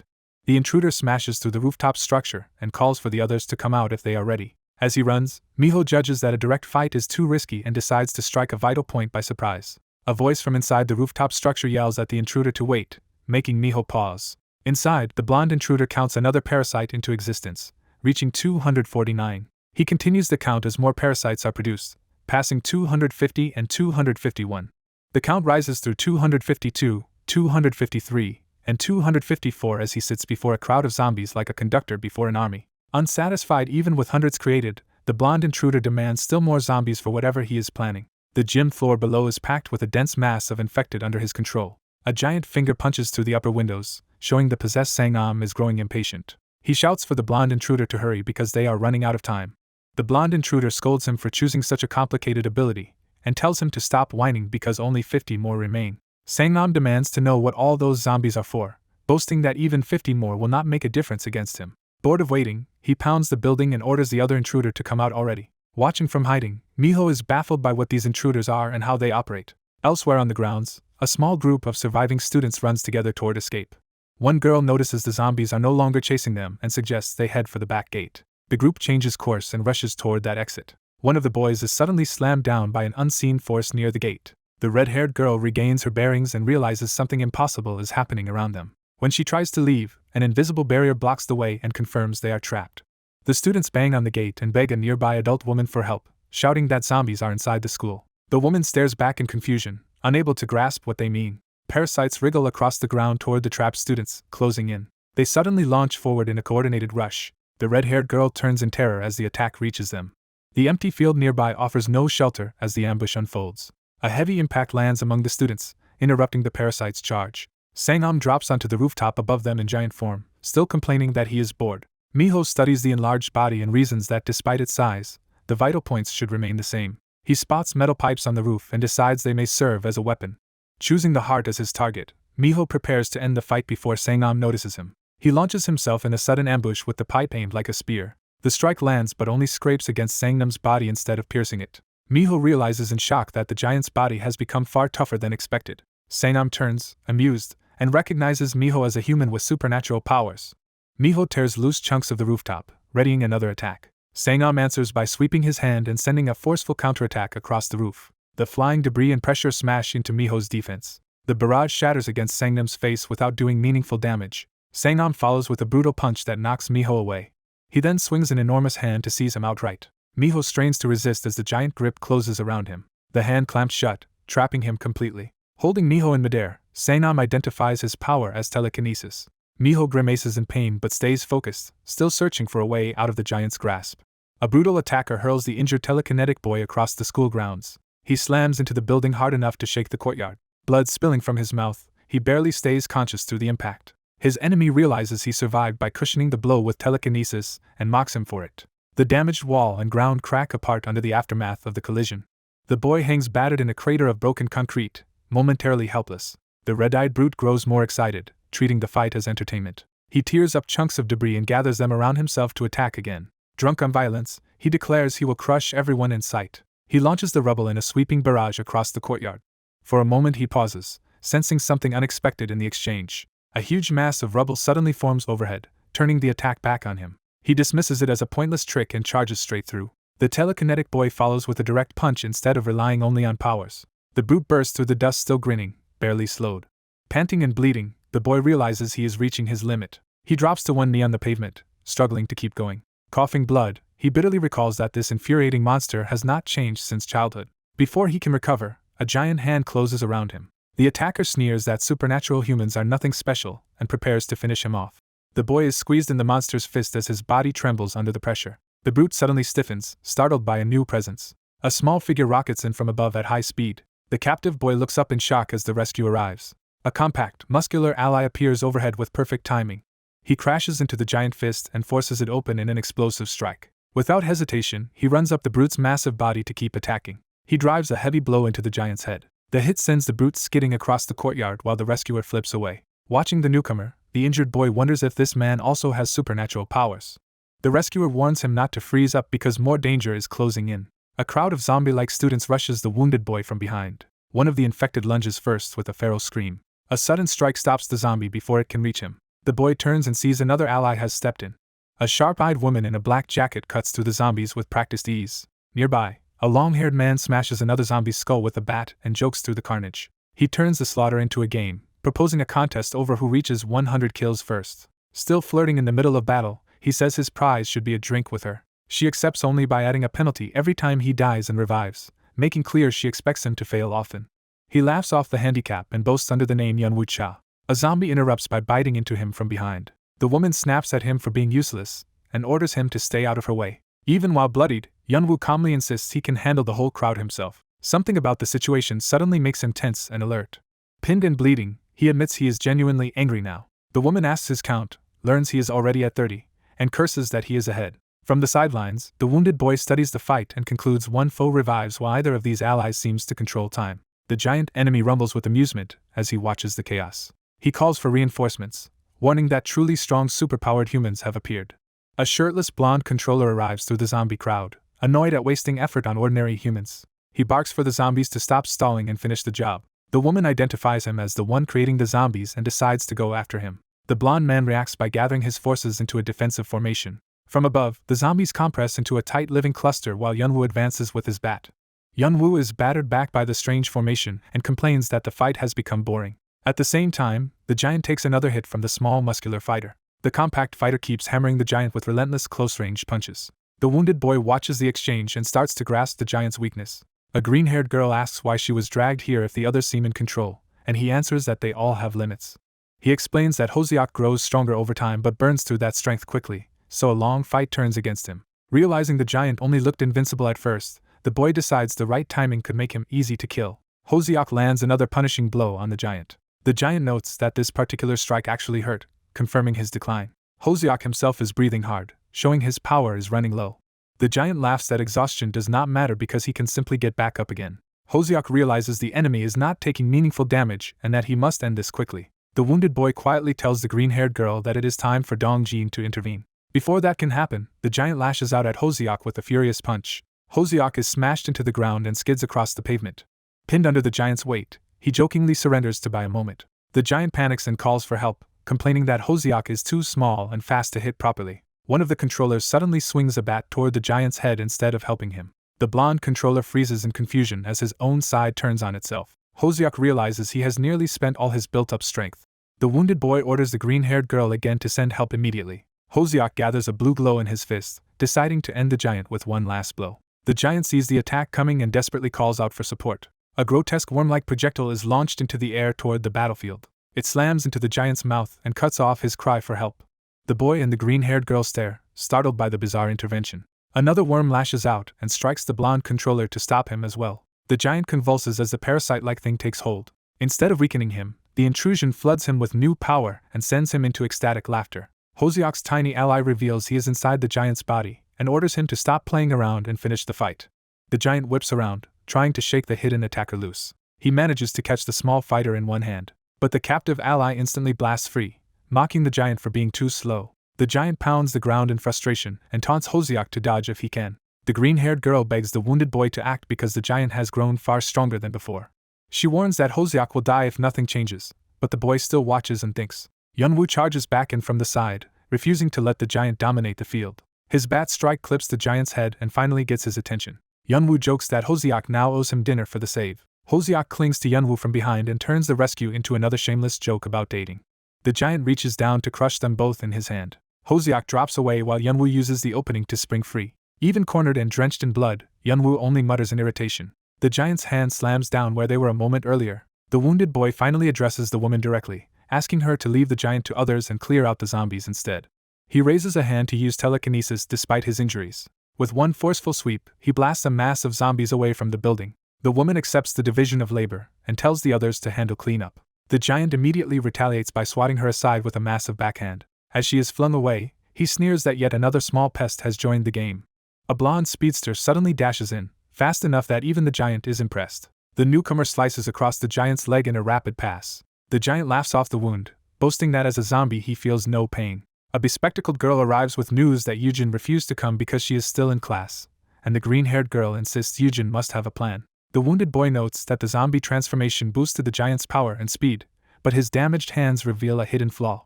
The speedster keeps carving at the giant's fists to exploit that weakness. The giant enjoys the challenge so much that he almost misses a warning shout. A sudden slash tears across his neck before he can react. Staring down at the wounded boy, he realizes his opponent has somehow become stronger than before. The boy explains that he did not grow stronger at all. The giant simply became less durable after turning into a zombie. He follows that insight with a telekinetic slam that blasts the ground apart beneath the giant. Chunks of shattered pavement rise into the air around the boy under his control. The giant arrogantly invites the attack, but someone urgently screams for him to avoid the floating debris. He charges through the storm of fragments, laughing at how harmless they seem. Then he notices too late that the real danger is not the stones themselves. A hidden impact detonates against him and sends his body flying. He tumbles through the air, cursing as he loses control. A giant worm-like mass drops toward the boy in a desperate counterattack. The boy calmly extends his hand and prepares a precise telekinetic response. He catches and crushes the monstrous projectile in midair. The severed mass crashes down near the woman, who recoils at the mess. Around them, the remaining zombies collapse lifelessly once the controlling force is broken. Defeated, the giant admits he underestimated supernatural humans despite hearing the council had begun employing them. He formally accepts his loss to humanity. He calls the boy Sang-nam-na and thanks him for saving his life, only for the boy to coldly deny ever having done such a thing. The boy reveals that in the abandoned hospital he only knocked Sang-nam out to scare off thrill-seeking kids, not to protect him. He adds that when the building collapsed, he merely used Sang-nam as a shield and never intended a rescue. He tells Sang-nam to stop romanticizing the past because he actually wanted him dead. Yeonwoo, still soaked in blood, breaks the tension by complaining about the state of his hair. The boy reflects that without Hale and her clones, he could have killed every intruder once and for all. As strange red pillars shimmer over the area, Hoseok introduces himself properly and acknowledges the boy's reputation. The boy brushes off pleasantries and demands an explanation, while Hoseok asks Hale for permission to speak and she allows it. Hoseok warns that this is serious and explains that the intruders and Hale are not human but highly intelligent spirit-like beings. The boy repeats the word spirits, trying to process the revelation. Hoseok begins a cosmic explanation, saying these spirits once shared consciousness in a void of nothingness. Longing for bodies, they eventually created matter and life, then used creatures including humans as vessels for their amusement. The boy immediately rejects the lecture as absurd creation theory nonsense. Yeonwoo cuts in with a grin and asks if he knows why humans were made in the first place. He answers his own question by saying humans exist as part of a safari-like attraction, mere NPCs in a game for those beings. The green-haired girl casually says she dislikes those beings too and only works for them because they pay well, even recommending the job. Hale snaps back that she is nothing like such trash, while Yeonwoo needles her by saying she is also in it for the money. Their bickering escalates when Yeonwoo mocks Hale's expensive taste, and she threatens to kill him for prying into her life. Hoseok cuts through the argument, saying the world is run as a travel destination for those spirits' pleasure. He continues that everything is tightly controlled by the Travel Destination Management Council, with the Hyles serving as that council's managers. He concludes that the visiting spirits are called travelers, beings who borrow physical bodies in order to experience the material world. The travelers explain that killing and destruction on Earth are forbidden, and anyone who invades a destination by force is treated as an illegal intruder. They add that these intrusion dimensions keep growing larger and more dangerous, so they have begun cooperating with humans who possess supernatural abilities. With that, they ask Dongjin Kim to join them, insisting his power is exactly what they need to become effective. Dongjin dismisses their appeal as childish heroics and demands only the information they promised him. A green-haired girl pulls him aside for a private talk and reminds him that he had agreed to help if they gave him answers first. He says he will decide after hearing everything, but even if he cooperates, he refuses to fight beside the others and will work alone. She reveals her theory that the time loop may have a mastermind, and that the likely culprit is the creator of the travel destination itself. Dongjin presses her, and she admits it may be something like a god, since only such a being could manipulate time so freely. When he asks how to meet that being, she says the surest path is to kill every intruder, which only deepens his frustration. Dongjin struggles with the idea, uncertain whether this creator truly is a god or merely something close to one. He hardens his resolve, deciding that if slaughtering every supernatural being leads him to the truth, he will even challenge a god. Elsewhere, Minho Kang's phone suddenly rings with a call from his mother. Confined in a hospital bed and unable to reach it himself, Minho asks a nearby woman to answer the phone for him. He greets his mother, only to hear a chilling voice ask whether he is still alive. The caller reveals himself as a thug and tells Minho to come quickly to a location if he wants to see his mother again. Minho panics and begs them to leave his mother out of it, but the call ends before he can do anything. The scene shifts to a deserted warehouse where the trap has already been set. Minho arrives inside the ruined building and finds several gang members waiting for him. Their leader greets him smugly while Minho's bound mother struggles helplessly nearby. Minho tries to rush to her, but the gang restrains him before he can reach her. As they force him down, the leader calls him by name and orders him to stay still. The man complains that Minho cost him everything in bribes and threatens to recover the loss by selling Minho's organs. He offers Minho one alternative, joining the gang, but Minho says he is useless now without his arms and begs only for his mother's release. The leader decides Minho still does not understand and orders one of his men to demonstrate what happens when they ignore him. A thug violently attacks Minho's mother while Minho screams for them to stop. The beating continues mercilessly as Minho can do nothing but watch. Broken by desperation, Minho pleads over and over for them to stop, and something inside him begins to stir. The gang leader notices that Minho's plea is somehow affecting the situation and suddenly realizes something is changing. The thugs hesitate, confused, and wonder whether the woman has already died. Their boss explodes in anger when he realizes they have actually killed her and ruined his leverage.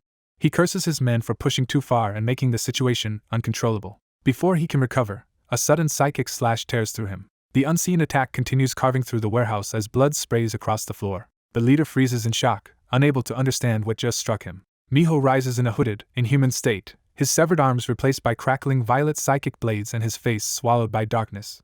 The surviving gang members stare in horror as they realize Minho's missing arms have transformed into weapons. One thug tries to flee, but Minho immediately turns his new power on him. The man is seized and crushed in a violent psychic blast. Another thug begs the leader gentle to save him as Minho's power sweeps through the room. Minho's psychic force tears through them all, turning the warehouse into a killing field. The leader is caught in the storm as slashing energy closes in from every direction. A final survivor tries to run, but Minho's attack reaches him before he can escape. The blast engulfs the fleeing man and finishes the massacre. In the aftermath, the leader can only stare in stunned disbelief. Minho stands alone amid the bloodshed, still cloaked in that monstrous psychic form. Terrified now, the leader tries to negotiate and begs for a chance to talk. Minho answers with another brutal strike that cuts off the plea. Even while being held in Minho's grasp, the leader desperately offers partnership and money if Minho will spare him. Minho rejects him and hurls him away with lethal force. For a brief moment, Minho's human face returns beneath the hood, twisted by grief and unstable power. Outside, the intrusion dimension around the school suddenly collapses and disappears. The travelers explain that if intruders are not eliminated, the copied dimension can overwrite reality itself and leave lasting damage. To prevent panic, they have been altering human memories to make such disasters seem natural, but the growing number of intruders force them to seek help from superpowered humans. Dongjin points out that they claim they cannot attack intruders directly and asks what the strange cats at her place were for. She says the cats are used to inspect the abilities of people like him, then teasingly guesses that he likes cats, which only irritates him. Back in the warehouse, Minho stands panting among the bodies and blood.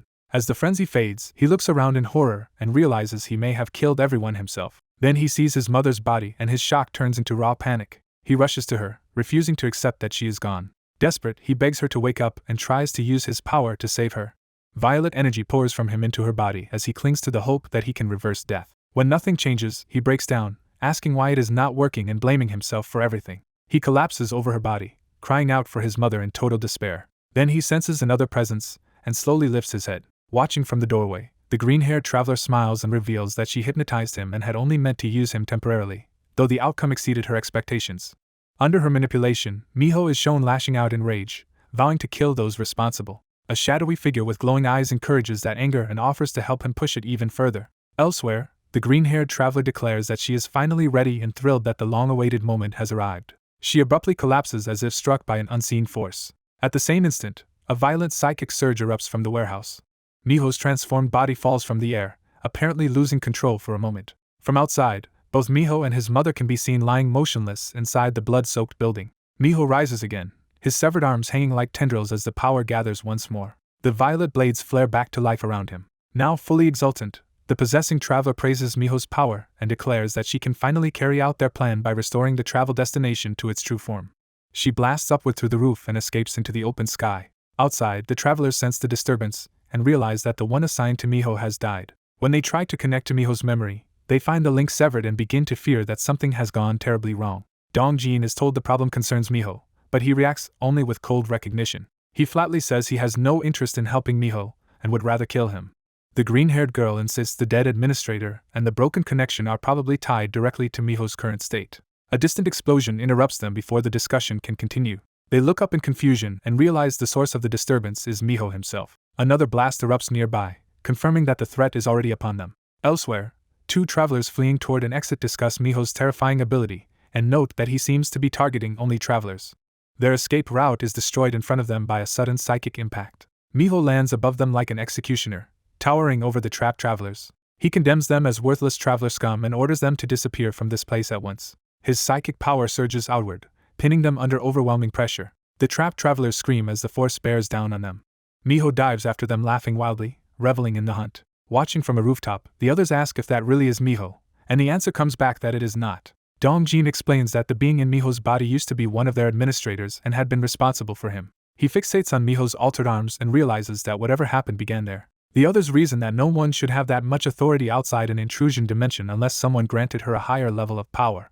That possibility horrifies them because it points toward the hidden higher powers they fear. Before they can plan further, a swordsman among the travelers seizes the chance to ambush Minho from above. He descends with a katana, aiming to strike the possessor before she notices. Minho's psychic field catches him mid-attack and stops him cold. The attacker realizes too late that he nearly had the target but has already been trapped.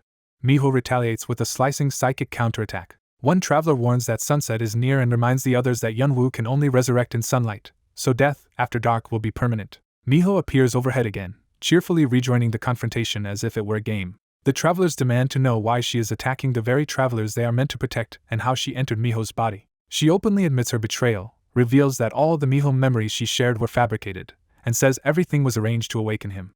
She adds with delight that Dongjin Kim also played a major role in that awakening, though he gives no reaction. The green-haired girl protests that Minho originally had almost no offensive power and demands to know what was done to him. The possessor says they granted her special authority, and that she secretly unlocked Minho's power little by little until he became this result. She boasts that Minho has now surpassed even the Dongjin Kim in whom they place such faith. Then she reveals the mission she alone was chosen to carry out. By the founder's order, she will eliminate every traveler and shut this destination down. A bespectacled traveler rejects the claim that the founder who represents the council would ever order such a massacre, but the possessor only laughs. She answers by launching a massive psychic assault to force them to believe her. The attack races straight toward Dongjin, making him the first target. The possessor grins savagely, convinced she is about to crush him. Dongjin remains unnervingly calm even as the psychic wave closes in. He raises both hands and meets the attack head-on instead of dodging. She taunts him for blocking one strike and reminds him that she still has another psychic hand to use. A second blast smashes down and tears up the rooftop around him. When the dust clears, she is amused to see Dongjin still standing. She unleashes a barrage of repeated psychic strikes to overwhelm him by sheer force. Even while attacking relentlessly, she mocks him and asks whether he has anything stronger to offer. She swells the attack to an even larger scale, determined to crush him completely. Dongjin finally counters with a direct blow that cuts through the incoming force and reaches her. He follows through without hesitation, pressing the attack with brutal precision. She absorbs the hit with only mild surprise, more intrigue than hurt. Smiling again, she asks whether he really thought that kind of attack would work on her. She gathers another concentrated psychic strike in both hands. Dongjin answers with his own power, pushing back against the incoming force. The possessor is startled when his counter seems to repel her telekinesis itself. She quickly recovers and mocks Dongjin, saying even she did not know Minho could become this strong and that his telekinesis now appears useless. Dongjin tests his power again and realizes with growing alarm that it truly does not work on Miho's body. As his hand trembles, he feels an unfamiliar fear creeping in and curses under his breath. Trying to understand the rules, he asks why killing travelers triggers time loops while her murders do not. She explains that she is not human at all and is merely borrowing Miho's body. Then Dongjin asks why Minho was chosen instead of using him directly. She says the answer has nothing to do with Dongjin personally because this is a secret project hidden even from the council. To her, Dongjin is simply an obstacle, and she derides Minho as a defective tool that has gone out of control. Still smiling, she decides to end Dongjin's life now that he has become inconvenient. She rises into the air and prepares a finishing strike from above. Dongjin braces himself as the attack closes in from all sides. But before she can finish him, something slams into her and knocks her off course. She is blasted away through the air, stunned by the unexpected interference. The attacker is revealed as the small hooded psychic assailant from before, now confronting her directly. Dongjin recognizes the newcomer as the same one who had launched psychic attacks earlier. The hooded figure lands between them and halts the possessor's advance. A woman among the travelers demands to know who ordered this betrayal and warns the possessor to answer if she wants to live. The possessor scoffs at the threat and reminds them that killing her could trigger the time loop problem again. Dongjin asks what they should do if that happens, and the travelers tell him not to kill her, only neutralize her, while they handle the punishment. He silently accepts that limitation, irritated that he cannot finish the problem himself, and that only the psychic child can truly deal with her. Impatient with the stalemate, the woman launches herself forward and vows they will keep killing the possessor until she finally talks. Her attack slices across the air, driving the battle into its next clash. As the rooftop battle turns desperate, the masked psychic drives a glowing strike through Hoziak and leaves him reeling. The onlookers are stunned by the attacker's sudden movement and realize Hoziak has been badly hit. The hooded enemy smugly claims his authority lets him shrug off psychic damage and boasts that the founder personally chose him. While Sua worries over Hoziak's condition, the group sees just how badly he has been wounded. Even injured, Hoziak stays composed and signals that the enemy's advantage will not last. A swordsman rushes in to exploit the opening and cut the hooded psychic down. The blade is knocked away before it can land, showing the attacker is ready for direct assaults too. The hooded man mocks the reckless charge and prepares to counter with his pink psychic force. His confidence falters for a split second when he senses an unexpected interruption. Sua darts in with a fast strike, forcing the hooded man to react instead of finishing his taunt. Caught off guard, the enemy is thrown off balance and momentarily loses his smug composure. A strange distortion ripples through the scene, as if time itself has been disturbed. Sua gasps as she realizes something abnormal has just happened around them. Dongjin recognizes the phenomenon at once and understands that the time loop has activated again. Sua realizes too late that time has shifted, but the battle keeps moving before she can process it. The hooded psychic laughs and lashes out again, using the confusion to press his attack. Hoziak charges back in with raw anger, refusing to let the enemy dictate the fight. The hooded man sweeps forward through the air, still grinning as he meets the counterattack head-on. Another fighter dives in from above, trying to overwhelm him with sheer pressure. The enemy answers by unleashing a rain of psychic blades downward over the rooftop. Dongjin watches grimly and realizes this exchange still is not enough to stop their opponent. The hooded man keeps laughing as he gathers even more power for a wider strike. His attack tears through the rooftop area, and one of the women urgently orders Yujin to run. The survivors scramble in the direction they are told, trying to escape the expanding kill zone. The hooded psychic blocks their retreat with a massive psychic slash and taunts them for trying to flee. He notices Dongjin has interfered and laughs at the attempt, treating it like a joke. Dongjin uses telekinesis to hurl one of the attackers away from the roof and buy the others a moment. The hooded man sneers at Dongjin for trying to save people, finding compassion absurd. Chunks of the rooftop begin crashing down as the fight escalates into open destruction. The enemy mocks Dongjin for relying on telekinesis and declares that trick useless against him now. Dongjin answers by switching tactics and blasting the hooded man with a stronger force. That surge launches the enemy off the rooftop and sends him hurtling across the gap between buildings. He crashes through the air and slams into another structure far below. Dongjin rises above the shattered roof, taking the fight into open space to keep pressure on him. The hooded psychic recovers midair and rockets back toward Dongjin instead of retreating. Dongjin flies straight at him, choosing a direct clash rather than another ranged exchange. He swings in close with brute force, trying to end the fight before his injuries worsen. The hooded man meets him with a blazing psychic guard and refuses to yield. Dongjin grits through the impact, determined to overpower him despite the pain. The enemy snaps back with a vicious close-range blow and seizes the momentum. Their collision sends the hooded man spinning upward while the rooftop below erupts from the shock. Dongjin crashes down hard and realizes one of his arms has been broken in the exchange. Standing over him, the hooded psychic jeers that Dongjin has no answer now that telekinesis has failed. Dongjin curses as he understands how few options he has left. He decides there is only one path remaining and resolves to risk everything on resetting time before Minho was possessed. The hooded man mistakes Dongjin's silence for surrender and dismisses him as finished. He lunges in to kill Dongjin outright before that last plan can be attempted. A loose chunk of debris suddenly whips across the space between them. The hooded man notices the interruption too late and is forced to break his attack. Even as he is struck through the chest, Dongjin channels his remaining power toward the reset. He clings to the thought that if he can trigger it now, he can return to a point before the entity took Miho's body. Dongjin presses his hand to his chest and forces the time power to activate through the mortal wound. Before the reset can complete, another psychic blade tears into his back and worsens the damage. The discarded sword flashes past as Dongjin's body is ripped open from behind. Far below, the strange intrusion dimension collapses, leaving the ordinary city visible again. Back in normal space, Dongjin staggers from the backlash while a girl nearby asks what is wrong. Ignoring her questions, he abruptly launches himself away, refusing to explain what just happened. He coughs blood as the accumulated injuries from the fight continue to tear through him. Alone on the pavement, he drops to all fours and struggles just to breathe. He desperately tries to calculate when the entity first entered Miho's body and how far back he would need to turn time. But his strength is nearly gone, and he realizes he may not have enough energy left to do it. Above the city, the hooded sidekick appears again, still hunting him down. The enemy looks over the traffic below, searching for Dongjin's position from the sky. Once he spots him, he dives with murderous intent and a fresh surge of pink power. An explosion erupts where he strikes, blasting the street apart. Laughing wildly, the hooded man revels in the destruction and keeps trying to finish Dongjin. The blast hurls nearby civilians into walls and across the pavement, turning the street into a disaster zone. Dongjin crawls through the wreckage, still alive but barely able to move. He notices one of the injured victims nearby and instinctively turns toward them. The wounded child begs for help, and the plea cuts through Dongjin's desperation. Dongjin hesitates only a moment before answering that cry despite his own condition. He reaches out to the child, choosing rescue over self-preservation. That choice hits him with sudden clarity, as if something deep inside him has awakened. His mind flashes back to childhood, when another boy called out to him in a playground. In the memory, the younger Dongjin proudly shows off his pet hamster to a friend.